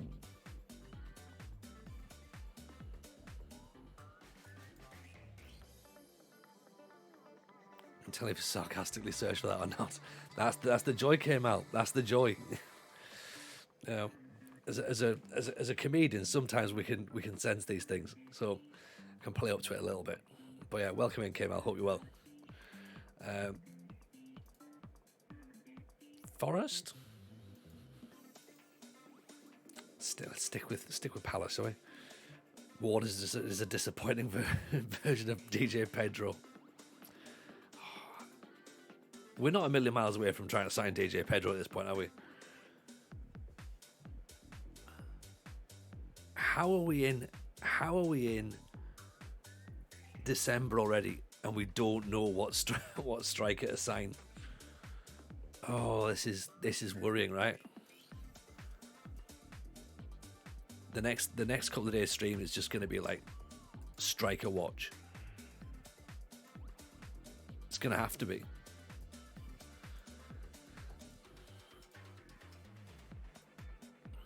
We're in December already, yeah. Play the 16-year-old up front. I mean, what about if it wasn't for the fact this lad's on 45 grand, he's wanted by Parma and Berlin. Do we take a chance on him? Possibly. It's November until it's December. Oh yeah, we're in that sort of chat at the minute, are we? 24 goals in Liga 3 in 2 seasons in a row. Golubovic, 23 years old, 5'11", jumping reach is only 9, first touch is 13, it's 15, finishing is 13, determination 17 off the ball, 15, acceleration 15, could be cheap as chips. Positioning, leadership, work rate, teamwork, fine. Do we give him a go? Does he seem like the sort of player that we might be right if we can pull down that 45 grand a week wages? Murphy scored against us. He seems like a half decent player. Norwich and Sheffield United are interested in him. Watch him have no interest in joining. Oh, 100%. 100%. He's not going to be fussed at all. He's going to be happy to sit in the Dortmund third division. The Munich third team, sorry, being like, yeah, I'm alright here, don't worry. I'm okay. Murphy looks half decent. He scored against us this season, so someone who's an option. Stefanovic only got finished of 9, so not really for us. Dean Murray finishing of 18. Composure 16. Decisions 15. Off the ball 14. Hang on.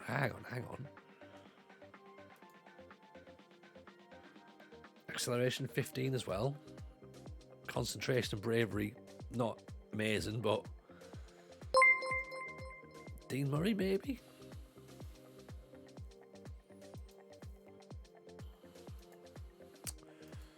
Hasn't really scored many prior to this season, so can't jump, not fit, no stamina. Stamina's not good. Hassan Miari.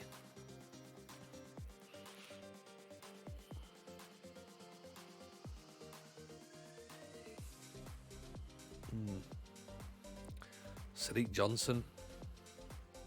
18 for composure. Only 11 for finishing though. 115 grand a week. Move on. Elias Moreno. Attacking midfielder. Wouldn't say no to Dean Murray. Dean Murray's still an option, isn't he?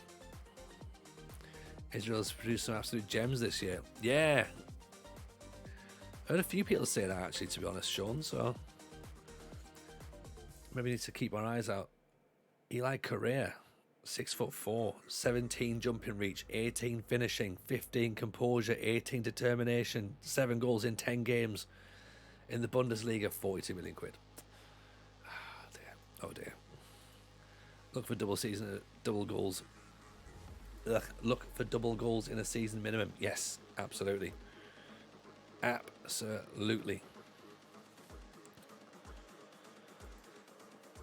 Get Correa, yeah, we're going to try and sell everybody in the league to get Correa. How much money have we got, by the way? 38 mil. We could get Correa, actually. I think we'd have enough money to do it.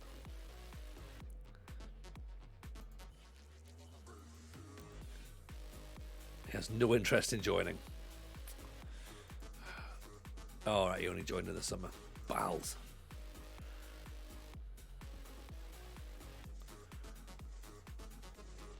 Still a Tegan to look at.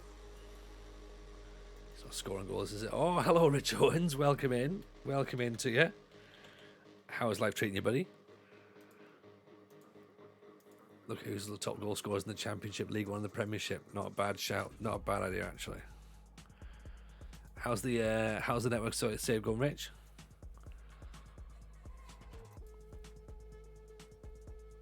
If you're not following Rich, by the way, of course, why the devil not? Why the devil not? Make it happen and follow FMT as well. You all know you have to. Rory Wilson, 29. 17 and 17. That seems stupid. But he scored loads of goals last season as well. All seasons.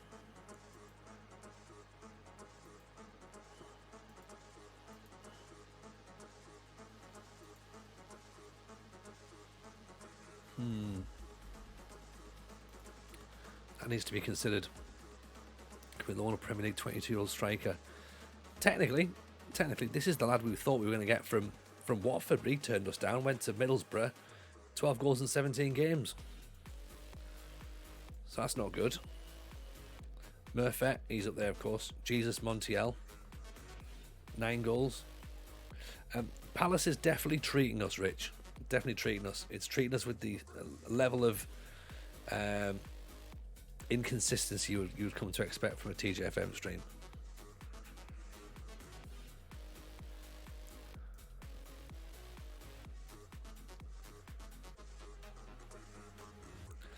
We could, of course, always go back to Tottenham and try and get Luke Young in and just pay the money.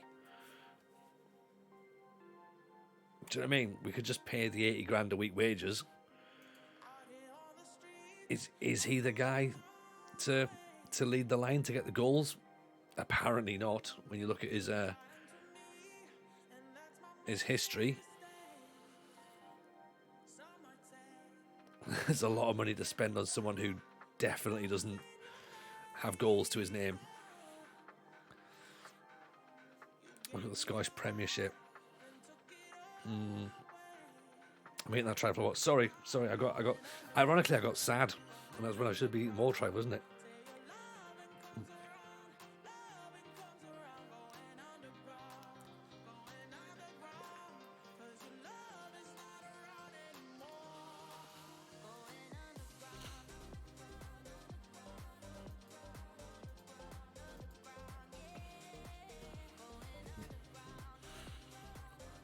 That's what we came to see. Yeah, and you know what, Arsenal, I think that's part of the trouble. I think that the players didn't see me eating a trifle either. And they were like, well, if he's not going to eat a trifle, then, you know, why are we bothering?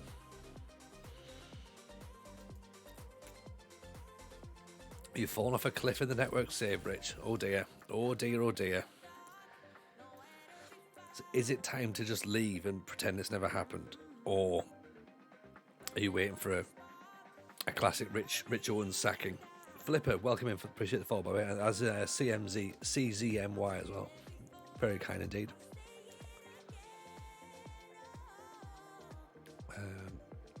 Right, we pass FPP. That's good. FFP, good. B plus. Okay.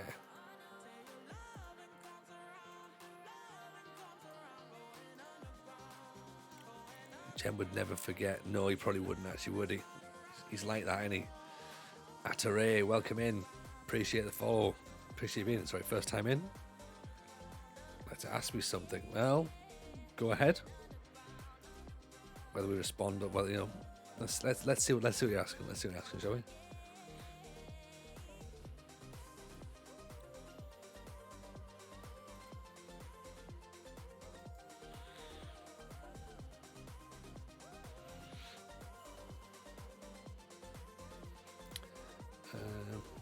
So let's put Jancic in there for what's the biggest team you've seen getting relegated during FM save?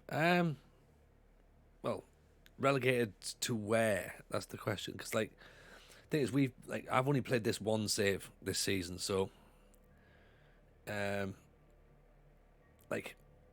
we haven't really sort of followed the top divisions.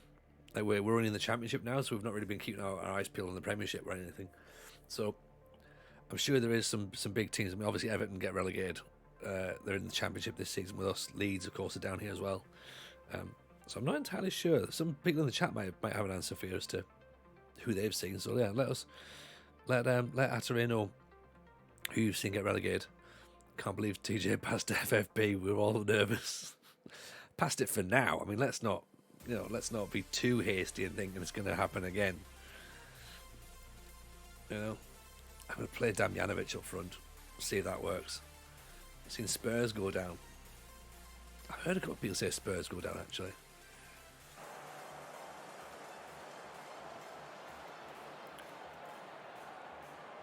Right. Us at home to Cardiff.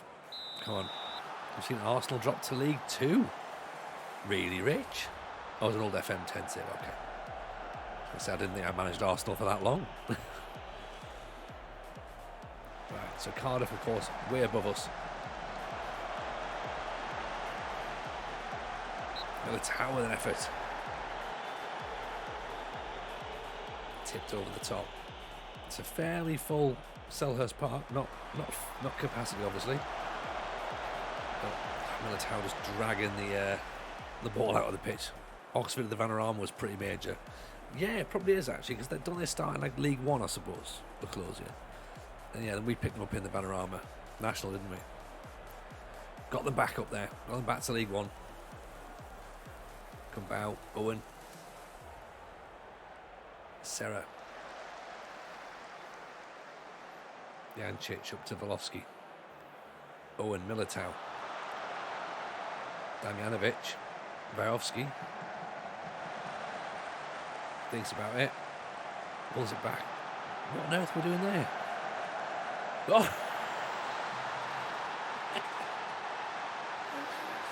I mean, we should clip that, because that is ridiculous.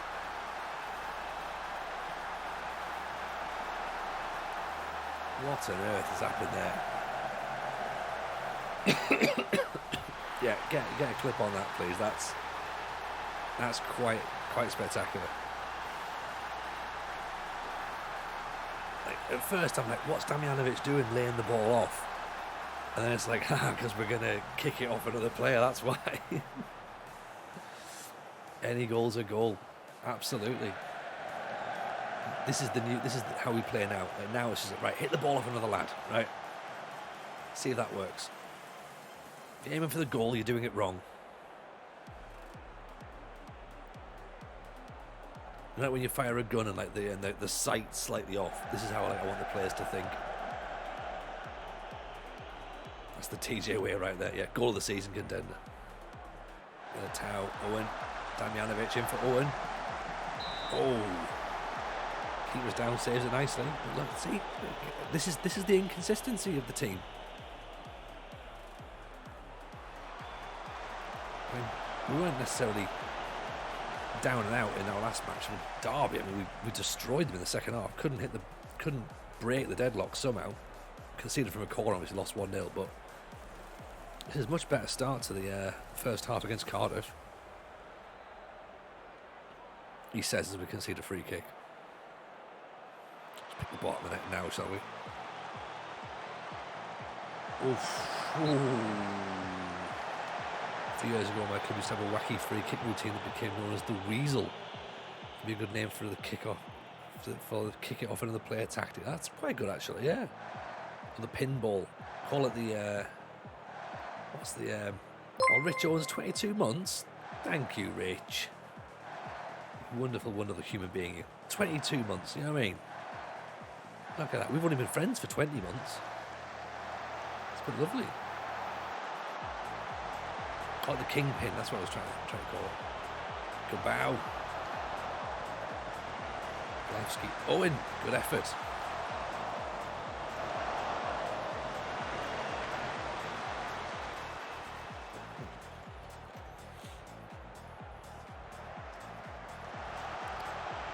Get that ball cleared. Come on. Militao, Owen. There's Vlahovsky, Damjanovic. Owen back inside, back outside. Weaving around. Jancic, Militao. Vlahovsky over the top. First 2 months of being acquaintances was rough. Oh, but good though, wasn't it? It was good when you look back and it's like, oh, are we going to be friends? Are we not? Oh, we'll see. And now it's like, yeah, we should have been friends. We should have been friends.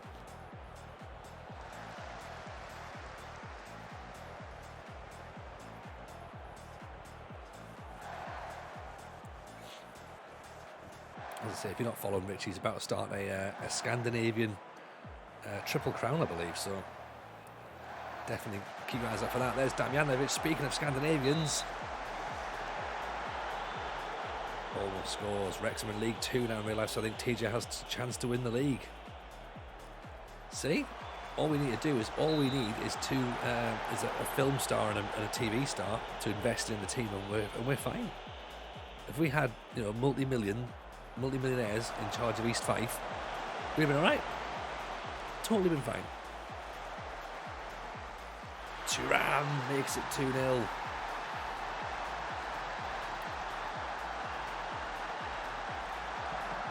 It's like Ross and Rachel in those 2 months. Ironically, that was the 2 months of the podcast I wasn't in. People are unnecessarily salty about Wrexham's success. Oh, hey. Springtime, look, let's be honest, it's amazing, right? It's a fantastic story, but you can't help but feel, if you're another club in that situation, in non-league, I mean, look at Notts County, 109 points and they're not going to go up. Like, you've got to feel sorry for them. Wrexham only got there because of the investment, you know? They know that. like Chelsea only have Premier League titles because of investment. Man City only have Premier League titles because of investment. Newcastle have victories because of investment. Like, you know, we can't deny it. Do you know what I mean? We literally can't deny it because Wrexham weren't up there or thereabouts beforehand. Now that they're there, they've got to make sure that, you know, they can keep investing smartly, make sure that the players are going to come in and play. They can obviously get those players in because, you know, people want to play for Ryan Reynolds. You know, they know that there's going to be worldwide interest. So that's how it works. Do you know what I mean? Like, that is the situation. But yeah, you can't help but feel a little bit pissed off if you're Notts County. 109 points and you're still not going up. Like, you know. Thought they were up and around the playoffs before. I don't think that regularly. No, I think the last season obviously was the investment, wasn't it? But I don't think the playoffs the season before. I could be wrong. I don't think they've done Wrexham in a respectful way. They've been community focused. Oh, yeah, they've absolutely done things right in terms of the infrastructure, in terms of, you know, getting the fans on side, and they speak incredibly respectful of their opposition, which is great, which is absolutely fantastic. You know, and it would be fantastic to see more owners who actually are nice people. That would be fantastic and great. But, you know, when you look at a club who can generate, I guess, even little things like generate advertisement from TikTok and Expedia, the shirt sponsorships, they were never getting that before. There was no way that they were going to do that unless they had that interest from, you know, Ryan Reynolds and Rob McElhenney. Like, Aviation Gin weren't sponsoring Wrexham beforehand. Like, you know, strikers, as Zeep says, you know, strikers weren't dropping down $5,000 a week, you know, to play in non-league. It's same with Salford. When Salford convinced Rooney's brother to drop from Aberdeen, he was one of the top scorers in Scotland at the time. Dropped from Aberdeen from the SPL to League Two. It was money. Money drove him to drop all that way down. You know, so it's always the way. TJ Ball in full flight.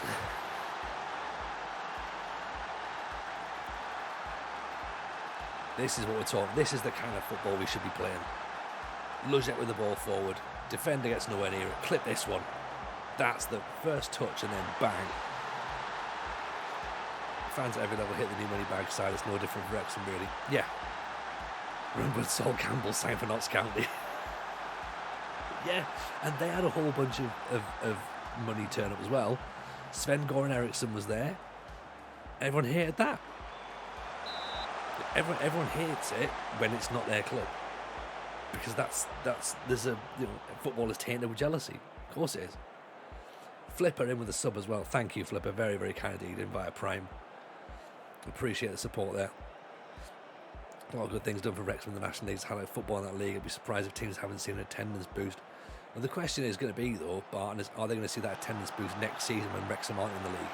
Do you know what I mean? Because you will have had, I'm sure there'll have been some teams like Bromley or whatever, York, maybe thinking, oh, you know, we'll turn up to that match because Ryan Reynolds is there or McElhenney is there. You know, you'll go to see those games, hoping to see the owners rather than the club, which I guess is maybe a little bit too sort of like simplistic, but you know what I mean. Like, it's like when Rangers were, you know, we're trying to come back up through the division. It's like, you know, the attendances were up because teams wanted to go and see Rangers, but it didn't benefit the league long term. Like, because the second they were out of the division, no one turned up again. Like, do you know what I mean? I think I know what I'm trying to say, but York still do 3K at home and away. Yeah, decent. But as I say, like, you know, it's not gonna, like, the league attendances won't rise constantly because Wrexham were in the non-league this season. The Rangers now for league, but yeah, you know, the Glasgow Rangers.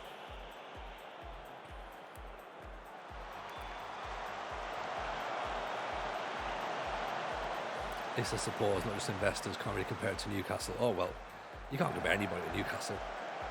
Horrific owners. But yeah, good luck to them. Good luck to them at the end of the day. You know, it's working well, and they seem to be having a good time, and the fans like them. I think it's always going to be that way of what happens when it stops work, and the fans then going to end up turning at football. But cross that bridge when they get to it. You know what I mean? Have fun now. Enjoy what they've not been able to have for a while, which is a bit of success.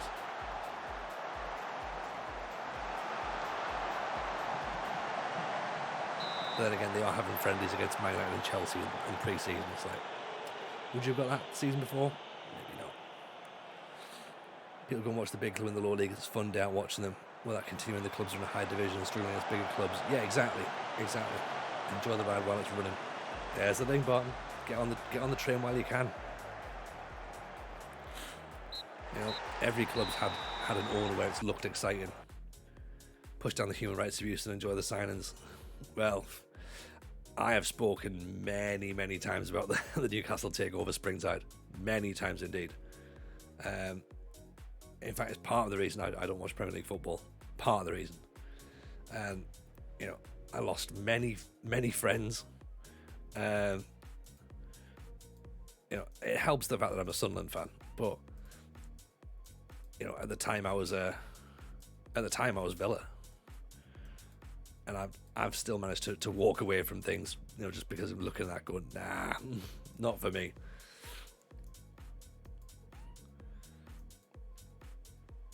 Tony has opinions of Newcastle, many, many right opinions. Yeah. Prefer non-league football to league football. Last time I went to Sheffield Wednesday, I came away thinking I don't know if it's worth it. Mixed emotions. Yeah, and you know what? Like, yeah, I get that. Like we were saying there, like I went to York on Saturday, just had a nice little time out. It was great. I wasn't that bothered about the result, wasn't that bothered about the football, but I was just like, you know what? This is quite a nice little day out, actually. Enjoyed it. What made you quit Villa? Proximity? No, Steven Gerrard. Arsenal. And that's genuinely the answer. Yeah. Gerrard turned up and I went, fuck this. Walked at that point. Because I said, this is going to end badly. It's not going to work. And a lot of people went, Steven Gerrard, though, he's going to be brilliant. And what they meant was, you're probably right, Tony, yeah. Yeah, you probably are right, actually. We're all a little bit blinded by it because it's Steven Gerrard, so we think it's going to be fantastic, and the media have told us it will be. So it's going to be great. And then turned out it wasn't great. And I was right, again. So yeah. And then I thought, right, when he went, I was like, okay, it's finally gone. And then Emre's turned up and I was like, oh, it's a brilliant, like, top-level appointment. I thought, oh, maybe, like, I could be tempted back in. But then the club decided to sign a sponsorship deal with that B8. You know, the really dodgy betting company that had all the sort of like over-sexualized Asian girls that Norwich like had a big backlash about. Signed a contract with them, so I thought, oh, you know what, fuck off, Villa. Nah, not bothered. Like, if that's how you're going to behave, no, not for me, thank you. Offers made for Naga. 21 million for Benfica.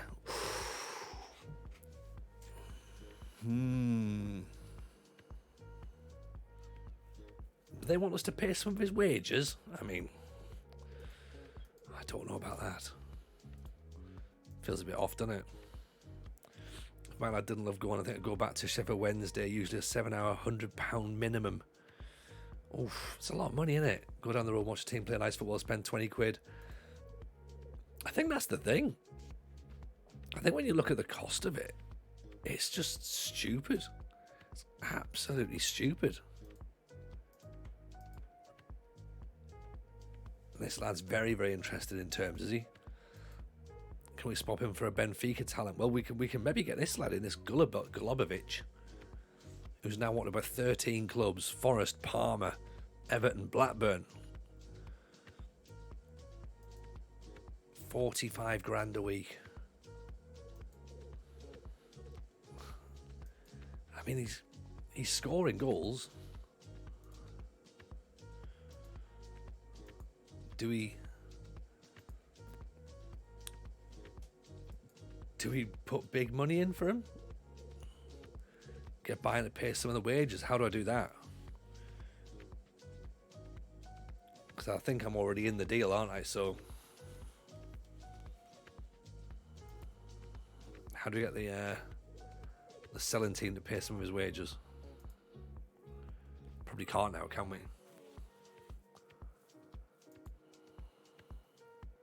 Have to do it on offer to buy. Got you. What is he compared to Wilson? Which Wilson? We know Wilson scores.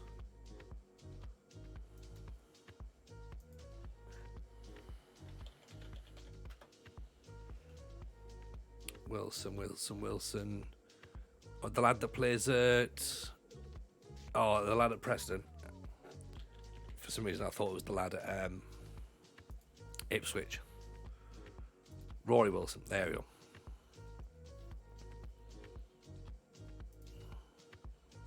Okay, so Wilson's in green. Golubovic is in blue. Very good signing, apparently. Priority signing. 9 goals in 18, 20 and 21. Okay. Slightly better mentals, ever so slightly better defending, a better vision, but Wilson's better in the air, better attacking and a bit quicker. Attributes wise, better finisher for Wilson. Slightly better long shots from Golubovic. Penalties ever so slightly. Would it help if I tell you that Golubovic is 500 grand? Would that help Barton? Would you then like us to get them both? Because determination 17, that's going to help him get up to this level, surely.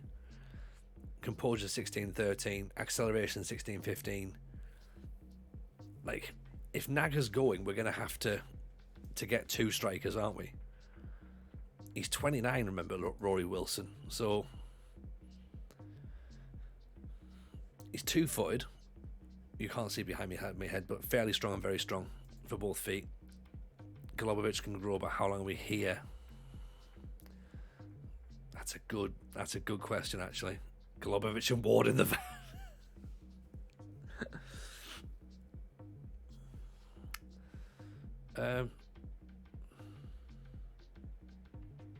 Likes big matches. To be fair,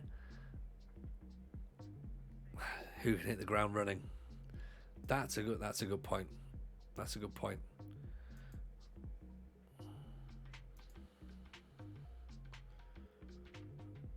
Right. So it's between 11 million and 13 million for Wilson. If we're interested. Let's put the bid in, right? See what happens. 35 grand, I reckon, is a lot of money for a 23-year-old who's not played first team football, right? We're going in for something that might end up being an absolute car crash, potentially. But it could be a financial bargain in terms of the actual transfer value. If a big player arrives after 20-30 games, we can do car crash. I mean, if anyone could do car crash, we could do car crash, right?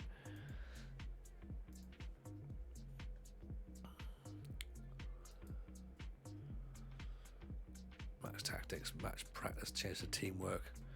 Change that to chance creation and chance conversion. Set pieces, defending corners. Type of challenge is getting your head around. You need to get youth means nothing after instant results. Yeah, there is that. It's a real horror show. We can leave Palace at the end of the season. Yeah, once we've been promoted, we can, yeah.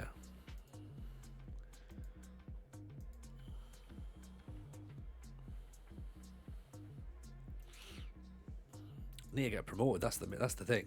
Get promoted, then go to Wales or Scotland. Start right from the bottom. Here we go. Sort of challenge that puts hairs on your chest.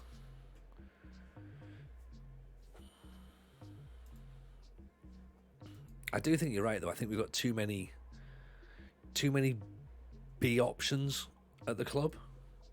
And we're lacking a couple of A's.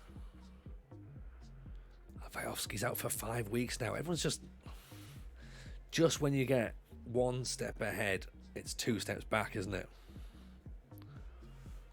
You're like, oh, that's a great performance. 3-1 win. Everyone's really happy.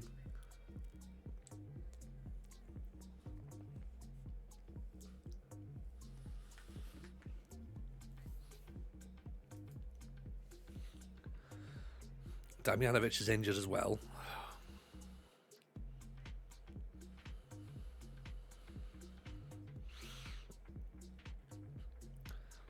Caleb's still not back.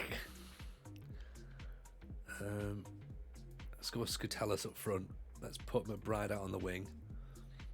Just when I'm out, they bring me back in. I know. I'm wondering whether Mambenda's the option. I think you almost can't not be. How's Caleb out for? Back tomorrow. Right. He can be on the bench. He was on the bench for the Burton game.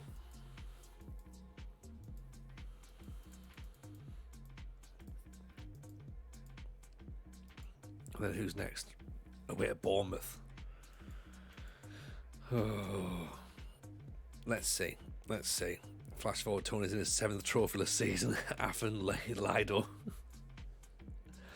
Oh, it's possible. It's so possible. That's the trouble. That is the trouble. As I said, everyone who's playing this save offline is having such a great time. They're all winning loads of stuff. And then there's me being like, I think I'm just going to go here. This is going to be fine. Okay, I've not won, for another season. No problem. And then just forgetting that 14 seasons in, I should really be winning. I should be in double figures by now. But I know the question was asked at the start, am I ahead or behind where I thought I'd be? I actually think I'm probably about where I thought I'd be, if I'm being honest. 9 trophies out of 35, 14 seasons in. I don't think that's too bad, really. Do you know what I mean? It's not that bad.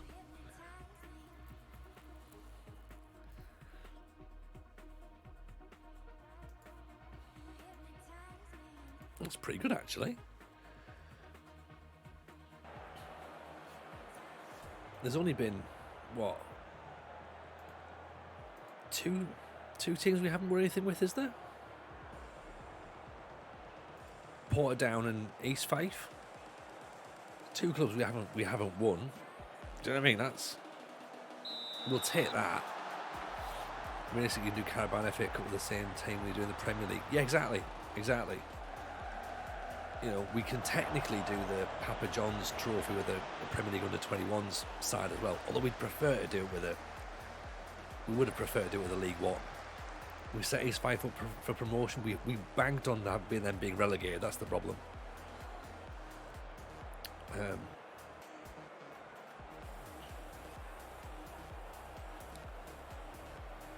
Huddersfield got promoted. Oxford got promoted.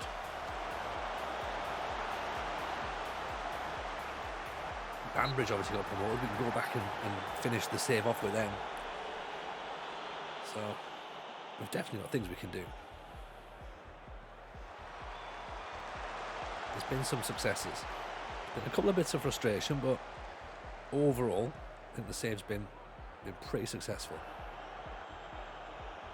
And don't say it too loudly, we've not been sacked yet as well, which is sort of part and parcel of a save like this. I was expecting us to be in that situation, but we've managed to jump before we've been pushed, I think. Scutellas shouldn't have taken that first touch, should have just put his foot through it. About McBride. McCure, McBride. Everyone getting each other's way now. Jancic. Side Owen. Jancic foul. Surely ref. Apparently not. Jinxed it. Crystal Palace bringing Roy back at 88. Yeah. And you know what? I'd love that. I'd be over the moon. I'd be over the moon. I suspect you enjoyed it more than you thought you might have when you started it. You know what, Lulu? I'm enjoying it. I'm actually enjoying it a bit more because you're all enjoying it, if that makes sense. Like this is my sort of save. This is what I like to do. And I would have been playing this sort of save offline had I not been streaming. I'd be like, you know what, maybe this is the year for me to do something like that. I love the fact that we've got a good group of people who tune in as regularly as they can do, get behind it, and they enjoy this sort of save as well, and they're like invested in the players that we're looking at and are keeping their eyes out for, you know, looking at something like, well, that tactic maybe needs a bit of tweaking, and yeah, you know what, okay, we might be able to get this trophy, and we all sort of like enjoy the success together. I love the fact that people have got behind the save. That's what I like. So that's really, really good. And I like the fact as well that, you know, because we can sort of put the save in the Discord, in the sub area, at any moment where there's sort of like some interesting changes, then people can sort of pick it up and run with it themselves, which is good. And I think that's been really fun as well to see. So yeah, I think it has been an interesting one. Everyone stayed despite Michael Owen. We need to change the book, don't we? We need to get a new book. We might get James Milner's one. Mrs. J has got James Milner's. We'll read that next, I think. That'll be a laugh a minute, I'm guessing. They like to see chilled desserts consumed, that sort of thing. Yeah, pretty much it.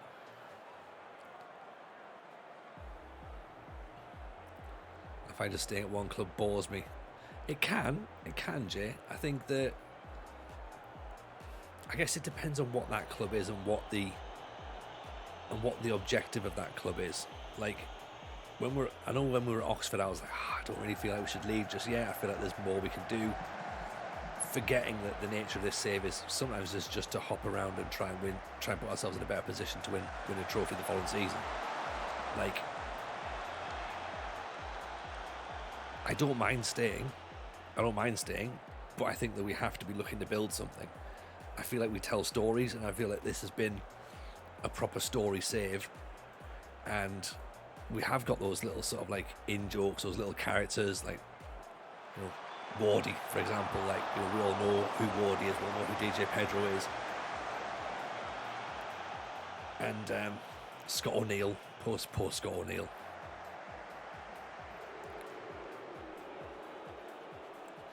You know, Aguero. And there's a couple of bits of trial and error. Like East Fife, obviously trial and error. Dungannon, trial and error. Literally went there just to win a trophy, but that league form was dreadful. I have no idea how we got a job at Linfield off the back of that. That was ridiculous. Speaking of ridiculous, we're playing absolutely appalling here. I'm amazed that we're not a goal down just yet.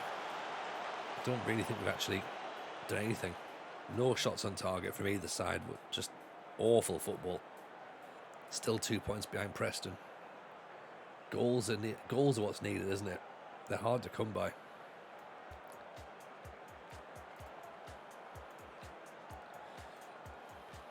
Take the direct passing down, maybe take the tempo back down. Pass into space, go a bit wider.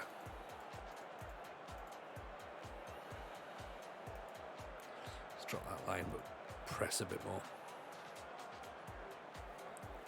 Thing is, we haven't even got like a ball playing centre back either to help, like, build from the back or whatever. I think one of these fighters failing is all part of the rich tapestry. Oh yeah, 100%. Because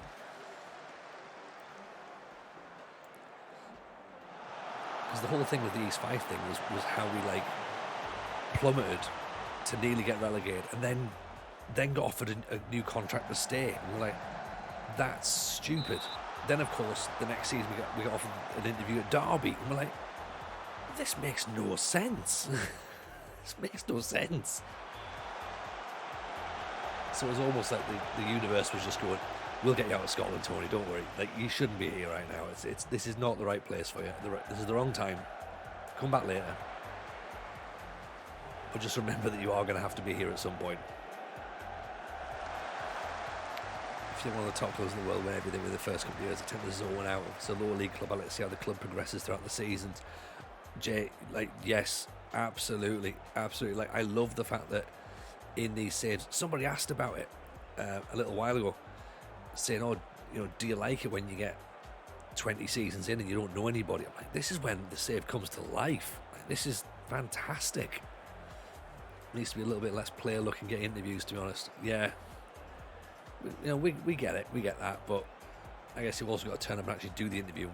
We've never really managed to actually convince them the right team to take a chance. But I think with this, like, I think like having the players that are all new gens and players you don't know, I think that's what makes it fun. Like going into a new club, going like, oh, I wonder what they're like. I've got no idea. No idea who any of these players are. Going to a new league completely with no clue whatsoever is brilliant. Some people find it terrifying. I think this is the best way to play personally. I love that everyone can play their own different way, but for me, this is how FM is like at its best, because everyone's universe is different at that point. So a player you see on my save, you won't see on your save, but you'll have a similar style of story, or a player who you wanted desperately, a hero, a legend. Jančić, Jones at the back post. Better football. Still not really getting a shot on target though. Let's get Man Bender on.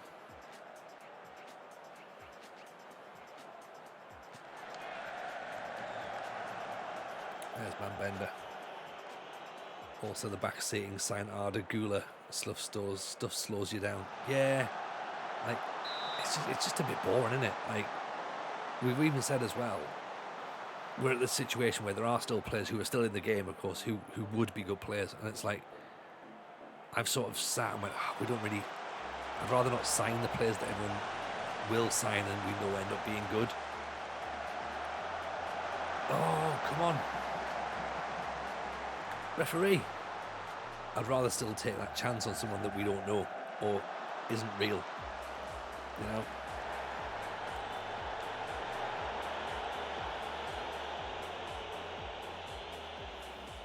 Nil-nil, yeah.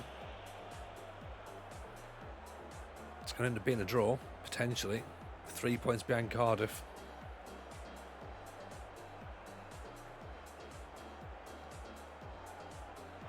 It's not over yet, though. Bow's missed it. Jones has missed it. Ehrlich's coming through. I made the mistake of saying it's 0-0, didn't I?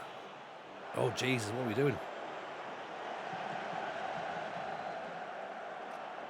That'll do. Well played, boys. Respect the point, I suppose, technically. Not a great performance. It'll do. It's a clean sheet at the end of the day. Got to be happy with that. Cardiff drew with Derby, so I guess that's the good thing with the Championship, isn't it? As long as we're in there or thereabouts with the playoffs, then that's all we need.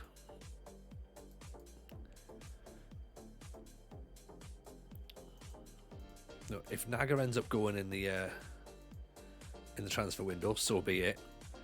That's more money to spend on a striker, more money to spend on a midfield enforcer, more money to spend on a ball-playing centre-half. Try and loan a player in from the Premiership, maybe. I got the feeling Wednesday's stream is going to be search for a striker. So I'm half tempted to put the save file in the Discord. So if you do subscribe, now might be a good time to check. If you don't subscribe, now might be a good time to subscribe. Do it via via Prime if you haven't already done so.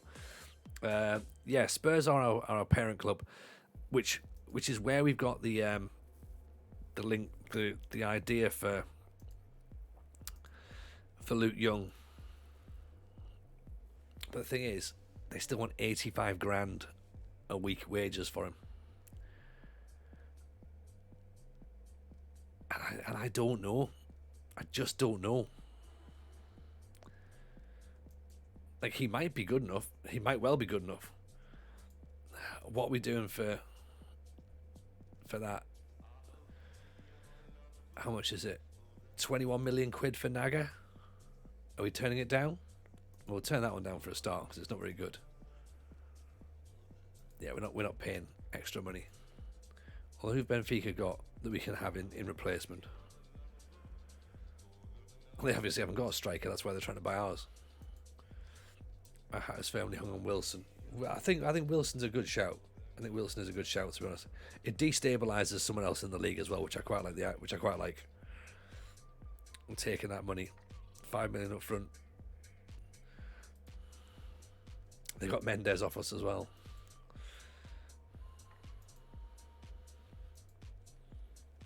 And they've got Radoni. Remember when we sold Radoni from Huddersfield?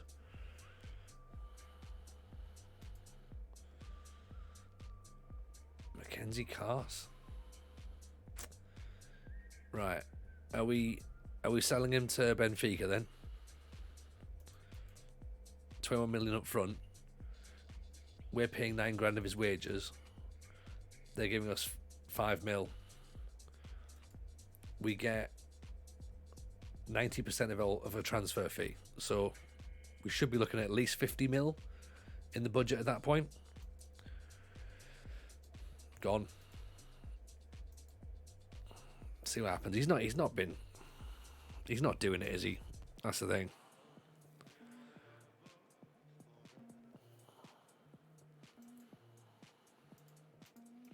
Tell you what, let's have an ask then, shall we? About Wilson.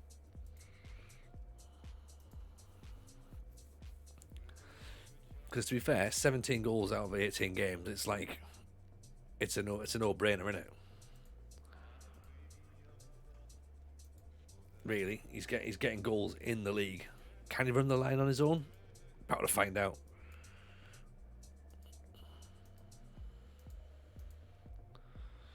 About to find out.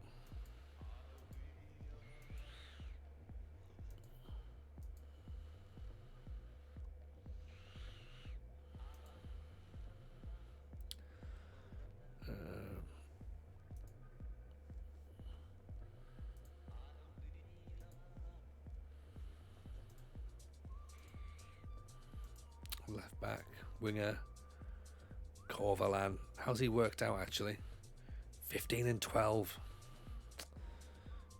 Okay, maybe we should have gone in for him after all.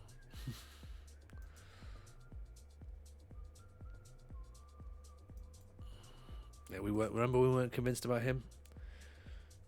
Luke Young, see, they're still saying he's good.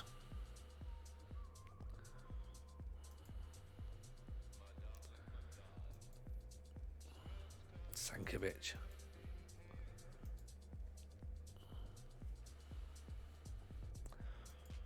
They don't want to sell him mid-season. That's not going to help us, is it?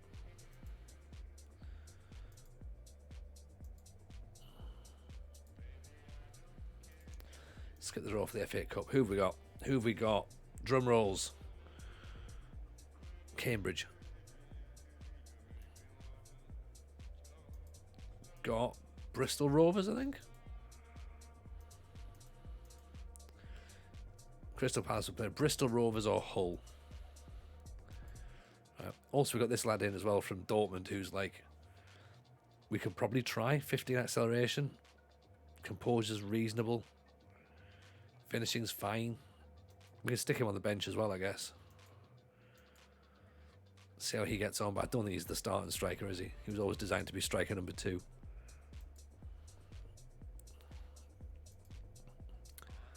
Okay, Wilson could be a guy. 40 grand. He's on 15. Pay the man, I suppose, really, isn't it? We take 30.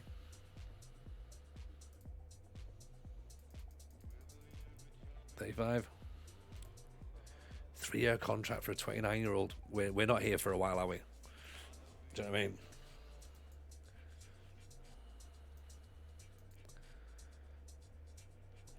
Play for set pieces, good shout.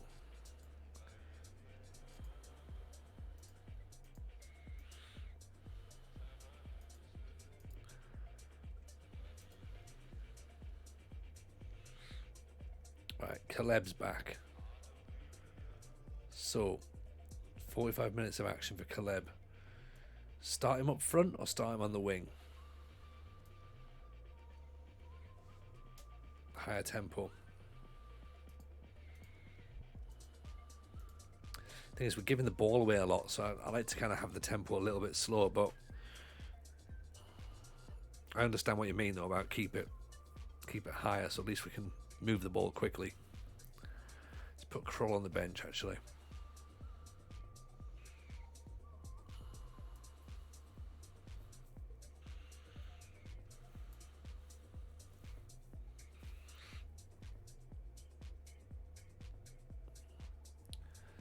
Right. Let's see what's what then. Caleb starts up front. Is he going to be the guy to score a goal? Literally, that's literally how low our expectations are now. Can he score a goal? That would be great, wouldn't it? Hope the Bournemouth. McBride moves inside. Jancic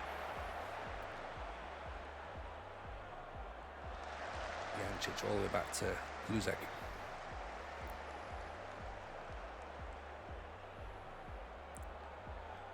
Let's keep the football. Who would Cardiff play actually? That's a good question. Cardiff away to Everton.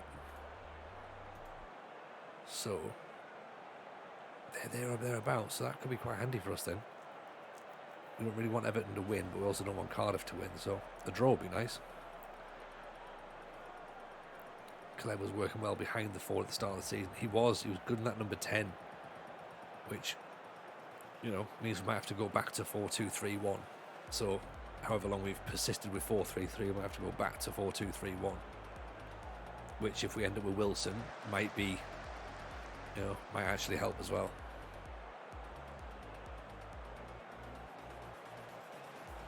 Jones, Militao, Owen, Dak Ragitan. Sorry if my English is bad, I'm not English. Don't worry at all. No trouble at all. Where are you from? Never apologise for your English not being very good. My English isn't great. And it's certainly better than any other language I can do, so yeah, never apologise. It's nice to have people in from all over the world, to be honest, so yeah, get yourself a chair, pull up nicely, get yourself comfortable. Japanese, welcome in. Whereabouts in Japan are you from? Who's your team as well? Japan, absolutely on the bucket list of places to go and visit. No one in South London speaks good English. And standards are slipping.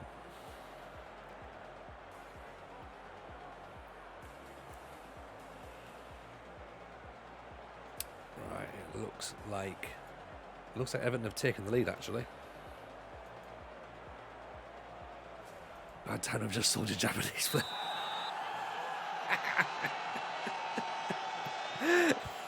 Yeah, absolutely right. We've got a guy called Naga, right? And he's like, I want him to be good, but he's just not.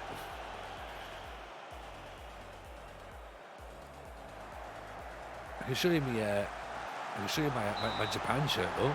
Do that. I'll get everyone back on side, right?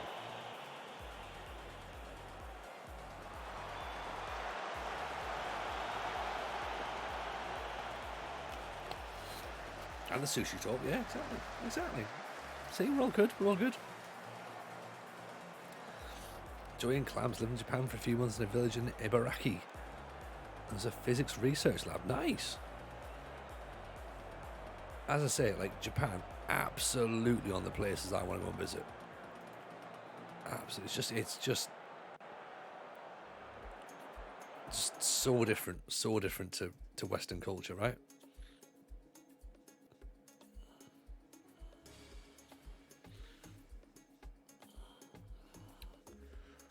Tell you what, let's put Ben Kroll on up top.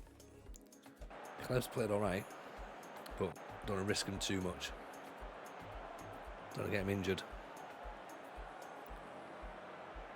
Really enjoy my time in Japan. People are nice and friendly. Yeah, this is what I hear. This is what I hear. The towel's starting to tire. Owen's not having a great time. 6-5. Time for Vismara. And maybe it's time to even sacrifice Militao. Batella up front.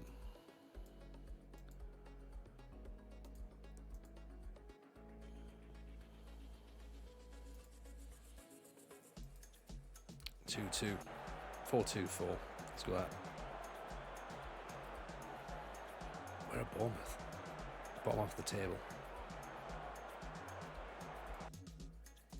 A bit more direct, I reckon. See if that helps.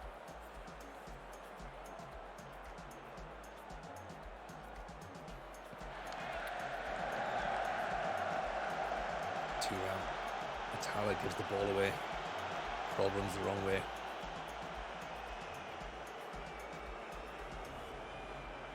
I can sense what's about to happen. Oh, good save. Yes, we're Palace manager. That's right. We're 14 seasons in. We've been all over the place. We started in Northern Ireland, then went to England, little stint in Scotland, back to England. We've still got to go back to Scotland and Wales, and still got to finish some stuff off in Northern Ireland as well. Oh, lucky. Yeah. Hello, Mr. Goodyear. Welcome in. Welcome in. Yeah, we've been at Palace for about 4, maybe 5 streams now, but which means less than 20 games in the league. Gumbau. Geldhart for Bournemouth. Lual. Yeah, we're just outside the playoffs at the minute, Goodyear.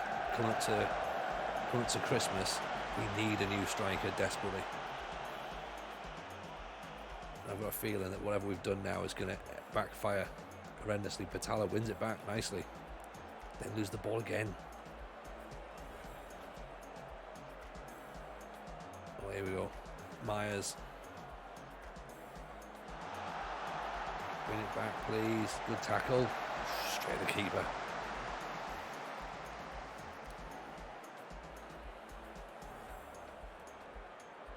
What's the trophy count looking like? We're 9-35. I'll show you in 2 seconds, Pim.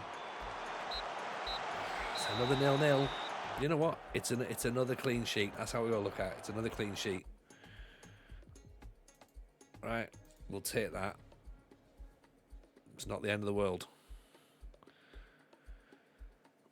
2 points behind Cardiff, who got hammered by Everton. So that sort of keeps a little bit of a window in there for us to get into. So trophy count so far looks like this. So 2 trophies at Banbridge, 1 at Dungannon, 2 at Linfield, 3 at Oxford, 1 at Huddersfield. Obviously nothing so far at Palace, nothing at East Fife, nothing at Portadown.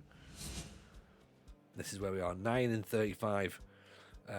Obviously you've got FA Cup and Championship to play for this season, unless of course we move to another country or whatever. Yeah, a few trophies won in Northern Ireland, but of course, yeah, Scotland, of course, we need to go for, and Wales as well. And to be fair, Wales is probably where we want to be heading next.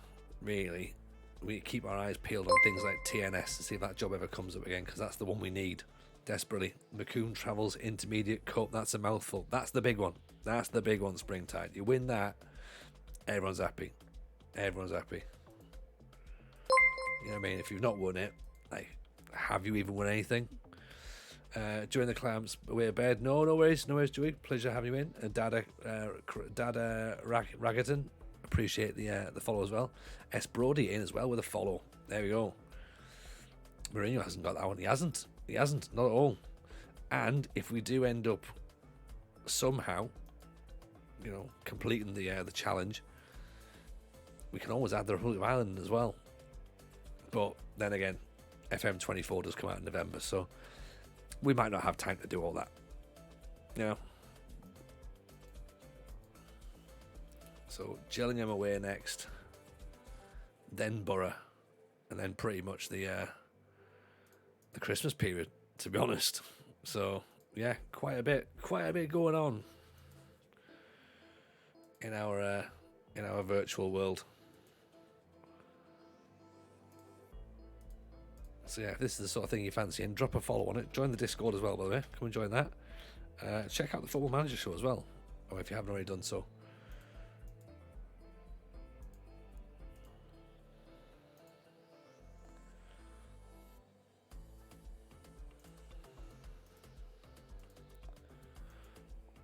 Off to bed. Hope you got a little pixie men you want. Get in the van. Yeah.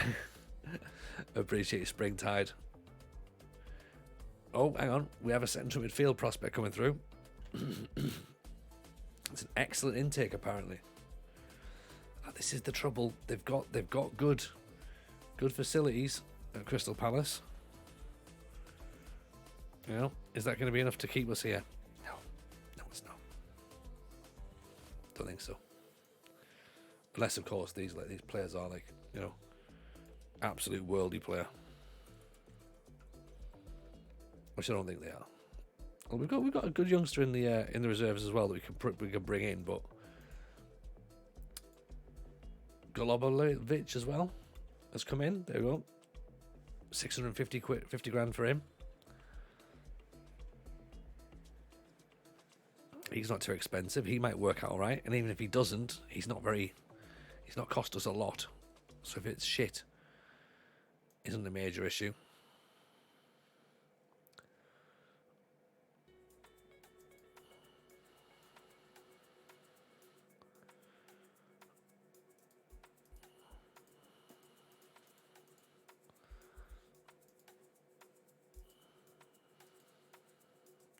Oh, against Huddersfield.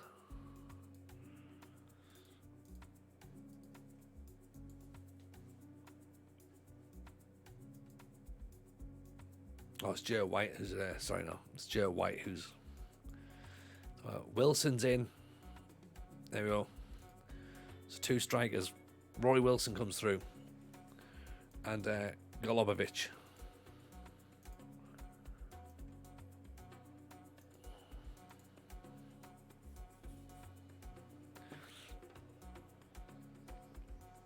So fingers crossed that could be goals. Definitely from Wilson, anyway.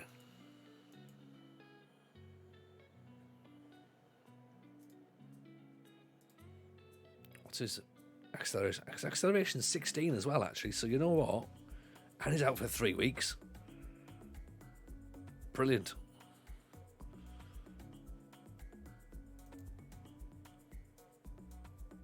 That's fine. If anything, he's out for 3. He's not gonna do anything between now and the new year. Perfect. So that's Preston out of the picture now. Where are they? Preston there. We've taken a team who's fourth. Got rid of one of their goal scorers. I'm gonna fit right in with all the other injured strikers. yeah.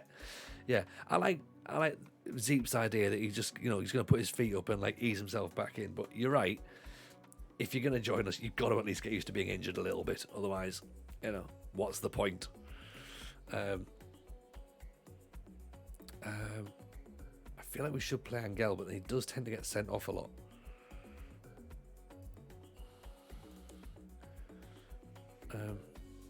Naga's on the bench.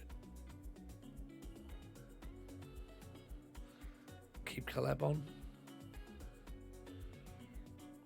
Let me go with that. Go with what worked last time.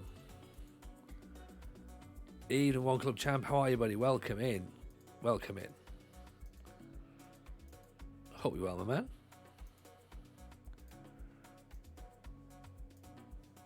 Hope life's treating you well. Sorry, I missed the other day. Hey, don't worry about it. Don't worry about it at all, man. It's just one of those things, isn't it? You know, like, I was like looking around, going, "Who's around? Who's around? Who's around?" And I thought you were there, but then yeah, I think you were just logging off as we were doing it. So never mind. But yeah, hope the streams go well. We'll drop another shout there for you. So yeah, go and follow the One Club Champ. If you like this sort of save, like a bit of low league 4-4-2 long ball football, then One Club Champ's your man.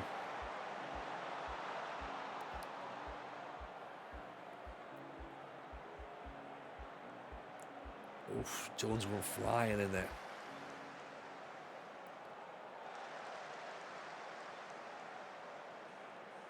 Getting in amongst them, force a mistake, good tackle, Turan. Caleb, Turan, Bacolo. Caleb's chasing down. Nothing apparently.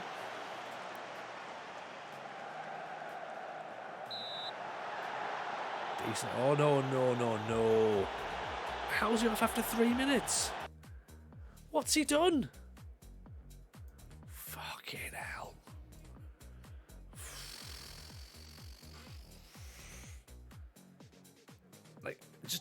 Like head's gone, player. That's not the plan. That's not the plan at all, Arsenal. No. Oh, there's the easy way, there's the hard way, and there's a TJ way. Exactly.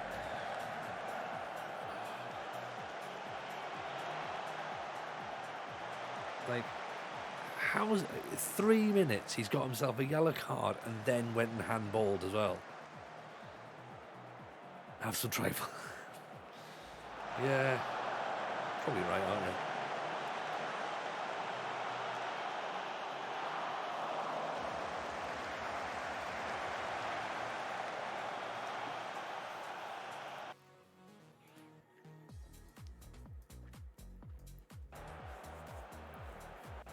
We evolved to an even more conservative 4-5-1. Oof. I like that. It's a bit European fancy.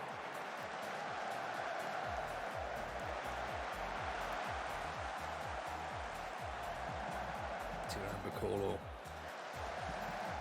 Turam. Owen. Oh dear. Just didn't fancy having a kick about today. Nah, he wasn't bothered, was he? Wanted to get his Christmas shopping done, I think.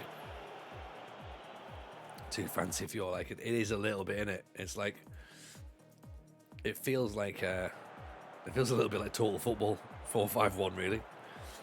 Trying a new 4-2-3, says Zietha. I like the sound of that.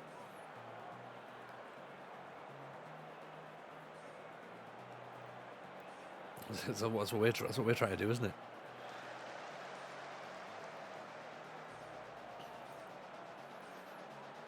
Turam, nice ball through. Owen, of course, can't control. Oh, that'll do. Intercepted, gun bows away.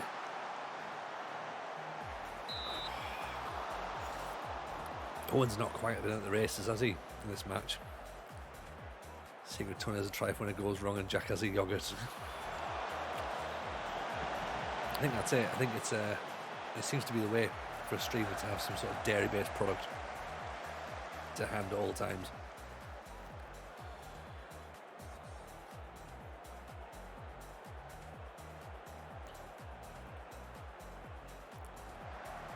Oh no! Oh, great block. Ganjic with the save, blocking as well. Gets the ball away.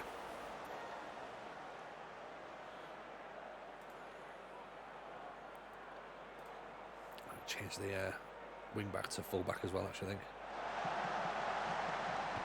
Oh, it's all Gillian now, isn't it?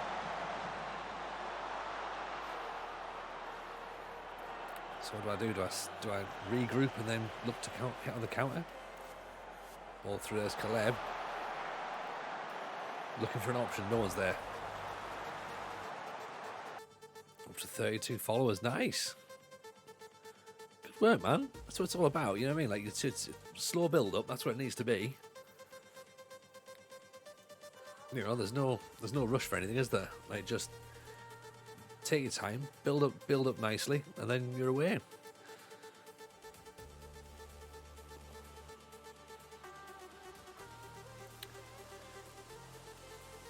Let's do that first of all and see if we can get.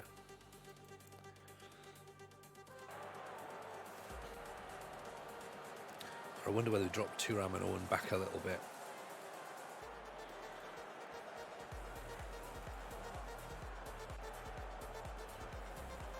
No one up front at all. Right away, Thuram, Ricola, second bite of the cherry.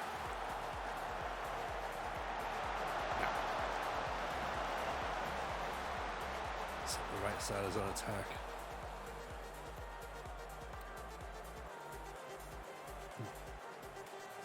They are. Long ball and snacks.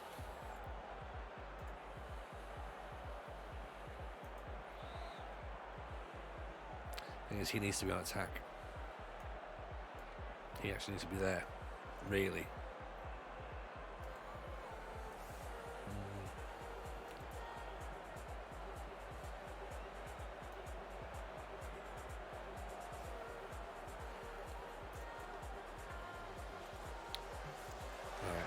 We might have to change Gumbau, put Manbender on maybe. He's on a 6-5, so he's not doing great.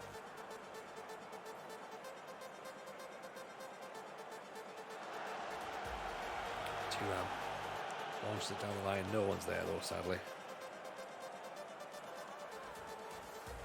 Caleb's massively isolated up there on his own.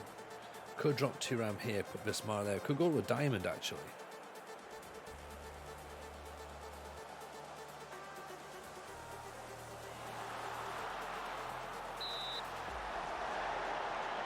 In a sense.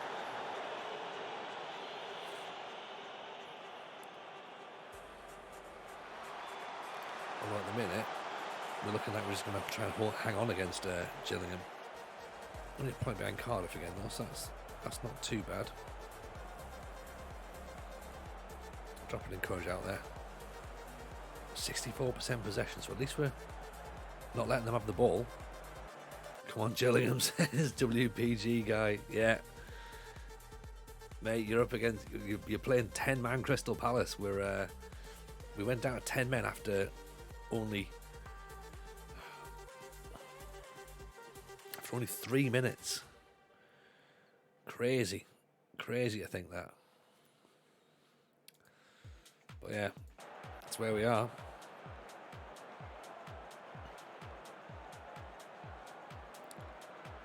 Jancic, Jones, Thuram picks the ball up. Jancic again. Serra, Mishmara, McBride, tackled. Too high up the pitch as well, I think.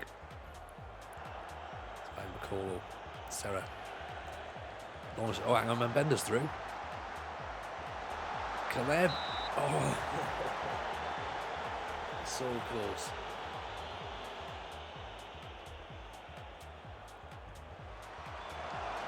Corner's cleared. Jancic.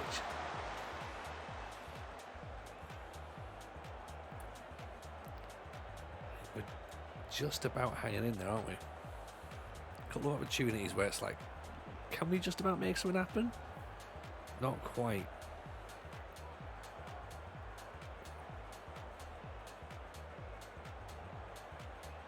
Gillingham's second bottom. That's the thing, I know it's one of those performances where we've got to do some man bender. What a turn that is in the corner. And Smart wins a corner as well.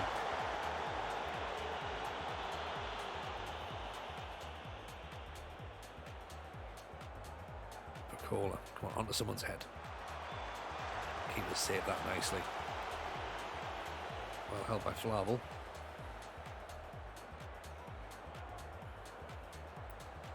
To be fair, given the fact we've played with 88 minutes with 10 men, if we can come away with a 0-0, I'll take it. Bender. The guy, absolute guy. Three progressive passes, 7.4 he's come on with. And Bender loves it. Wins a header. Thuram, Jones, Manbender. Turns back inside. Thuram. Jones is through. Jones holds it up. 0-0.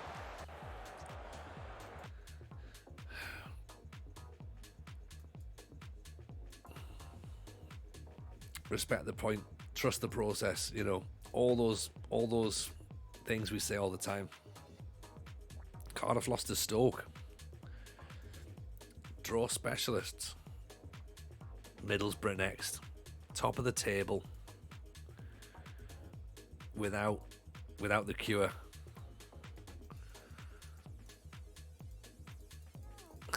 Man, Ben doing well. I'm scared. We all are. We all are. Also, look at this. 3 matches in a row without conceding. Granted, 3 matches in a row without scoring. Do they have anyone we need to buy? Who? Middlesbrough? Yeah, they have the striker, Rollinson, that we wanted. They've got Dwayne Trotman that we like.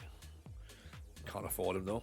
80-odd million quid. They've got Sam Brock, who we like, but apparently is a bit too injury prone. But I think maybe we can take a risk at him. He doesn't like big matches. He's injury prone.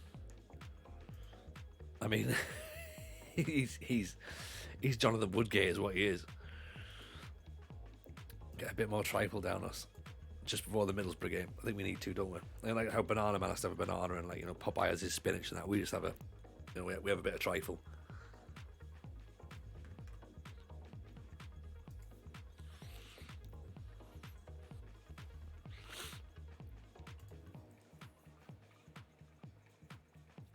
Doesn't like big matches and injury prone. Sounds like our kind of guy. In it just though. Like, he'll fit in perfectly. Wow, was there any doubt I was going to do the full thing? Of course not.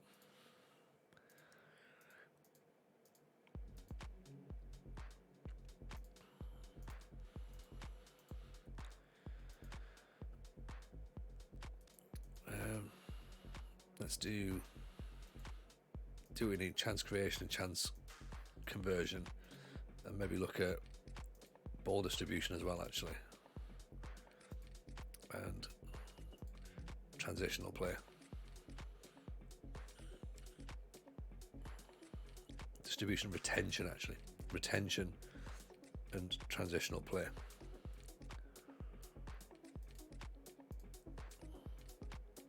Set pieces, attacking corners, set piece delivery, defending corners.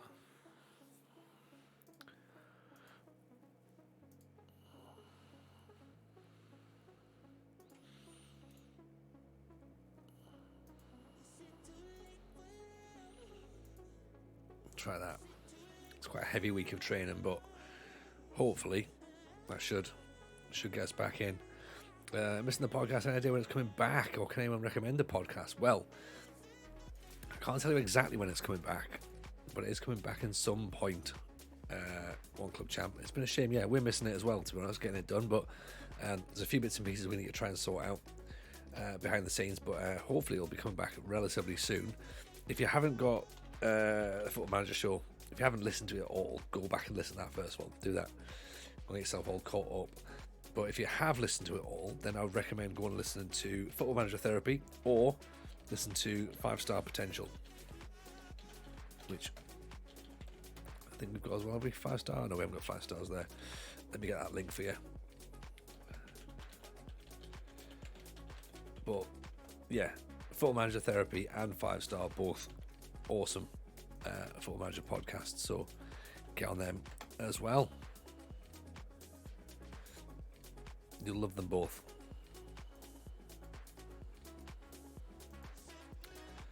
That's right. Middlesbrough last game, I reckon.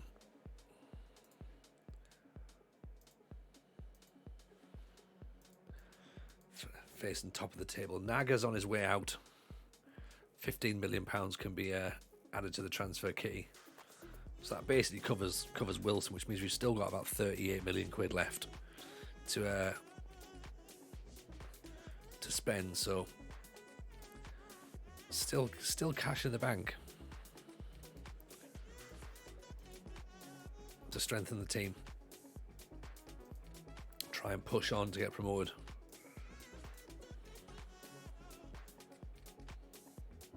Desperately need to get that next trophy ticked off before we head to Wales or Scotland.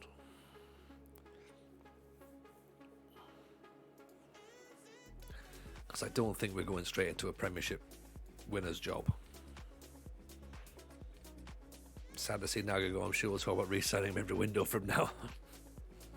Do you reckon Naga would fancy a job at Pontypridd or Llandudno Junction? A Hull in the FA Cup. I'm sad to see Naga go because I wanted him to be good. Like, I genuinely wanted him to do well. And I'm really disappointed that he didn't, because I was like, oh, this looks like we've got a great player here. But then no, apparently not. Apparently not.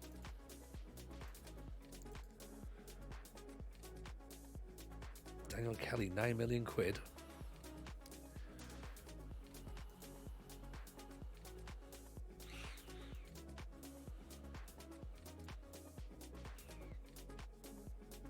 Passing, vision, technique, aggression, acceleration, decision making. The ultimate anti-TJ player. Yeah, a false 9. What on earth was I going to do with a false 9? Evening, Salty B. Welcome in, my man. Pleasure to see you again. If you're not following Salty B, make sure you do it. Make sure you do that. How's the games going tonight? You know what, Salty? It's been up and down. Consistently inconsistent. Incredible, like so TJ, it's untrue. Very, very on brand. This is where we've been. So I think we started...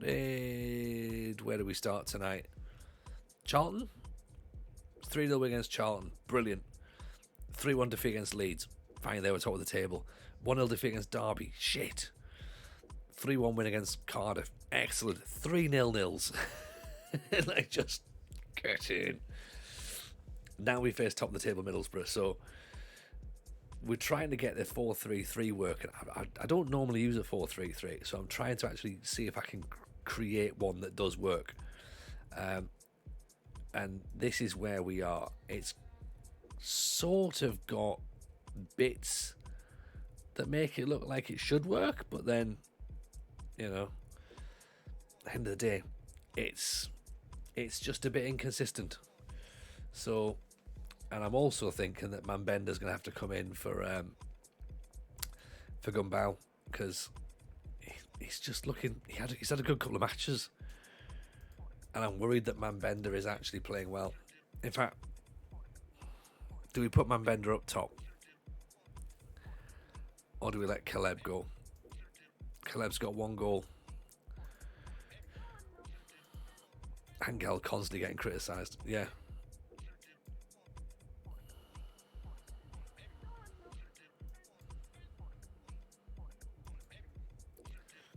Angel's just having none of it, so he's just not training hard enough, is he?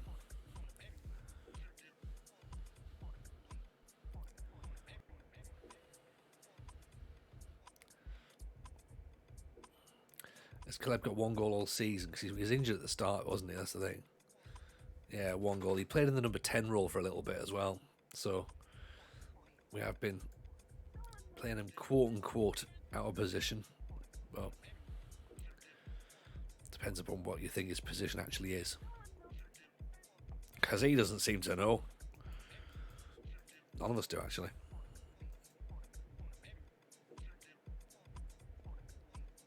Right, here we go then. Us versus Borough. Oh, God. Let's see what's going to happen. We might as well just try what we've been trying all season. Just, can we get something out of a game like this?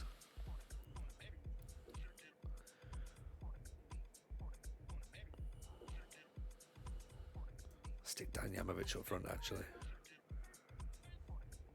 You might be able to run the channels. Complete forward. Nice. Let's see what we can do, shall we?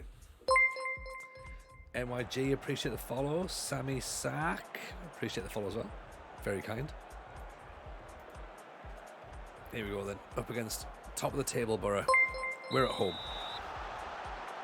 Palace in red and blue, obviously. Borough in white.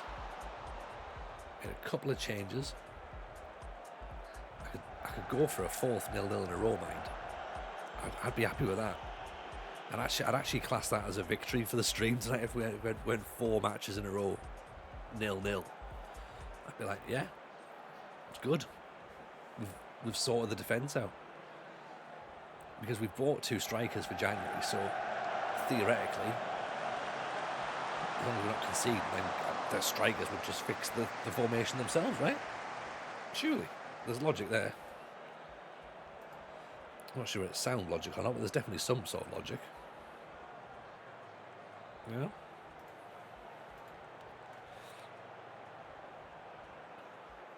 They call us the anti-entertainers at Selhurst Park. McBride driving forward, dinks over the top. There's Manbender. Back inside. 2-ram. McBride. Henry collects it. McBride straight at the defender.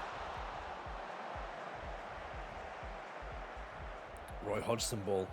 Well, Hodgson ball, like all-out attack, isn't it? Like 35 shots a game. You don't get that with TJ ball. We're a bit more reserved. We're like, no. Quality shots over quantity shots. 66% possession.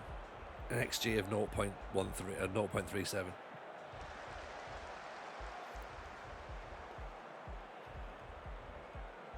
Oh dear.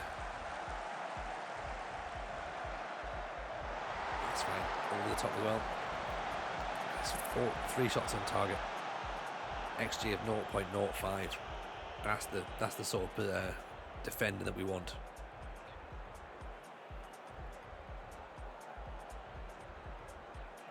Manbender, great ball. McBride. Bismara. How did that stay out? How? Evening, Gavin Brash. Welcome in, my man. I don't know how that stayed out. 6 months on the sub as well. I appreciate you, GB. Thank you so much, mate. Go and drop Gavin a follow, by the way, if you're not already doing so. I've got no idea how that didn't go in, Franco. That was beautiful football as well. Like that crossfield pass was to perfection. Absolute perfection. Piccolo. Damjanovic somehow deflects over the bar for a goal kick. Fine, we'll take it. How's things going, mate? We're all very well indeed. Thank you. Family are good. Streams are going well. Yeah, we're in a good spot. Good spot right now. Although, to be honest, I'm aiming for my 4th 0-0 in a row. That's what we're home for. Let's go Middlesbrough. I tell you what, I think WPG is very much an anti-Palace fan, which is great because I don't support Palace at all. This is just the team that I'm currently managing. McBride, Bismara, Angel McBride, 2-ram. Oh, I've got faith in getting 0-0 here. I hope so, Salty. I think the chances I'm creating definitely suggest no goals scored, but have I got my faith in my defenders to not mess up? That's the question,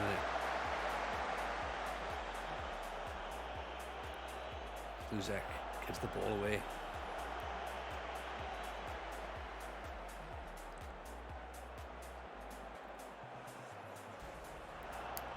Intercept with Bismara. Manbender, look how much space he's got. Here's Damjanovic. McBride. Goals, gets chalk on his boots. Cuts it back. Oh! What a goal for Piccolo. Oh, we've only been in this league for like however many games we've been at Palace, like 6 months. We got promoted with Huddersfield last season and we jumped ship from Huddersfield to Palace. We thought we've got a better chance of getting promoted to the Premiership with Palace than Huddersfield. So yeah, it's our first crack at the Championship. 22 games so far. 14 seasons on the actual save overall. We've been like, we started in Northern Ireland, so we had like 6 seasons in Northern Ireland. Then went down to Banner. Oh, he's off, ref. Come on, he's got to go. Surely. He's gone.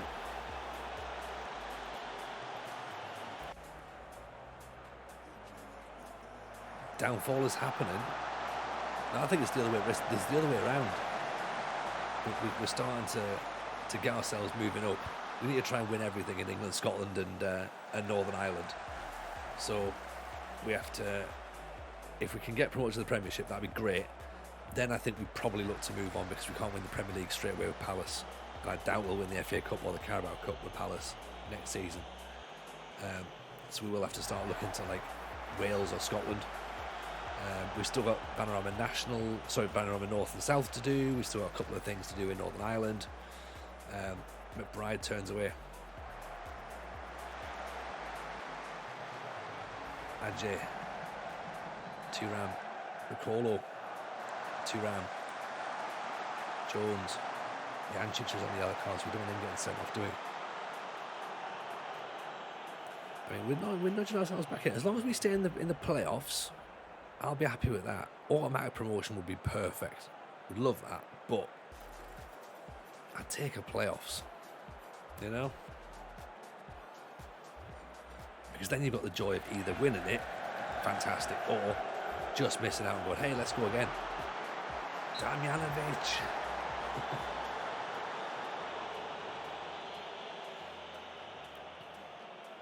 The problem is I do start to get slightly attached to teams as well. Because even now I'm like, oh, you know what?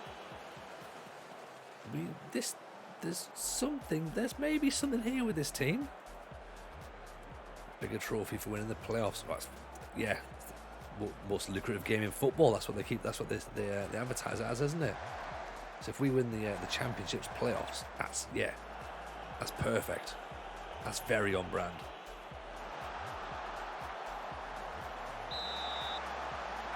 Good clean tackle. That's why I was like, oh dear. The second hero whistle there, like, hang on, has he fouled him? Surely not. Heads over the top.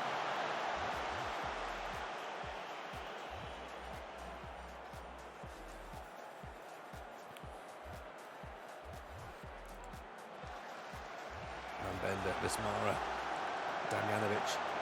McBride deflects over. I'm not changing anything, I'm just leaving the players as they are. All right. Go on, prove yourselves. This is the league leaders. There's 10 men. Nice ball. Ball. Back.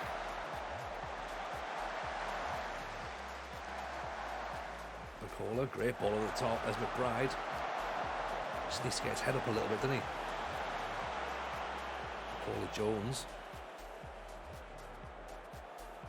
gets to the touchline. See, that's what happens with fullback on attack, getting all the way to the touchline there, rather than sort of on support where they'll cross from a bit deeper. Great ball, McBride.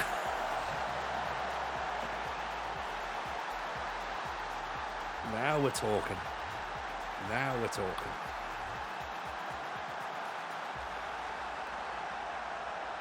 What a goal that is. Again, feel free to clip any of these. These are like Jameson balls now. We actually don't clip it because that's against 10 men, so it's not technically, you know. We only had 7 shots on target. 63% possession though.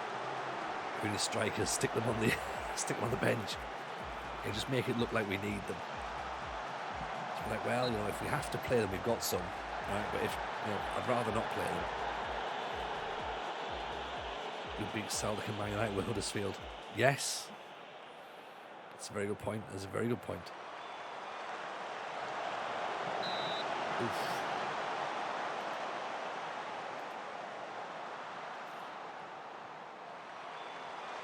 And we drew with Tottenham in pre-season with Palace and lost in the cup, obviously, but still.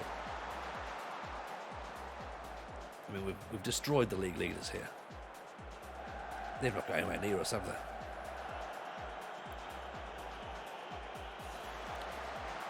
Fuentes over the top. Mambenda 6.5. Now we're back to normal. Now we're back to normal. You know, fantastic performance. Mambenda's been involved in quite a bit and still just doesn't actually have any ratings at all. Here he is. Mambenda. Damjanovic. Oh, it should have been 3. It should have been 3. Nicolo. Oof. Sarah heads it wide. But there you go. Full-time whistle goes. Huge result. 2-0 against what was the league leaders, Middlesbrough. Not anymore. They've been knocked off the top of the perch. We're sneaking up. We're 8 points behind Preston, but we've just bought their striker. Ooh, January's going to be exciting, isn't it? January's going to be very, very exciting. Because looking at that league table, +8 goal difference to +30. I mean, that's a big swing. 8 to 15 is a big swing. But Rory Wilson, the league's top goal scorer, is going to be playing for Crystal Palace come January the 1st. So, let's see what happens at that point, shall we? Yeah, that's been fun. That's been fun. 4 defeats. Well, 2 defeats on stream tonight. 3 wins, 3 draws. No goals conceded in 4 matches. How much was Murphy? Murphy's about 11 million quid, 15 million. So again, we could maybe sneak in for him, you know. Maybe sneak in. I wouldn't be against the idea. Should we chat about that on Wednesday? Let's do that on Wednesday, I think. We'll work all that out as to where we go next. What we're going to do now, though, is we're going to go and raid into... Now, we spotted this guy last week, maybe. We popped in. I don't normally go with the same people a few times a lot, but Brian the Scout, real-life football scout, playing Football Manager. What's the plan for the January transfer window? Come back on Wednesday and find out, NYG. It's going to be a striker, it's going to be midfield, it's going to be a defender. Actually, yeah, that's the plan. That's the plan, to be honest. Right, appreciate everyone who's been in tonight. It's been awesome. Thank you so much. Take care. Go and give Brian a lot of love and a follow and check him out because he's awesome. Right, so take care. Speak to you soon. All the best. Bye now.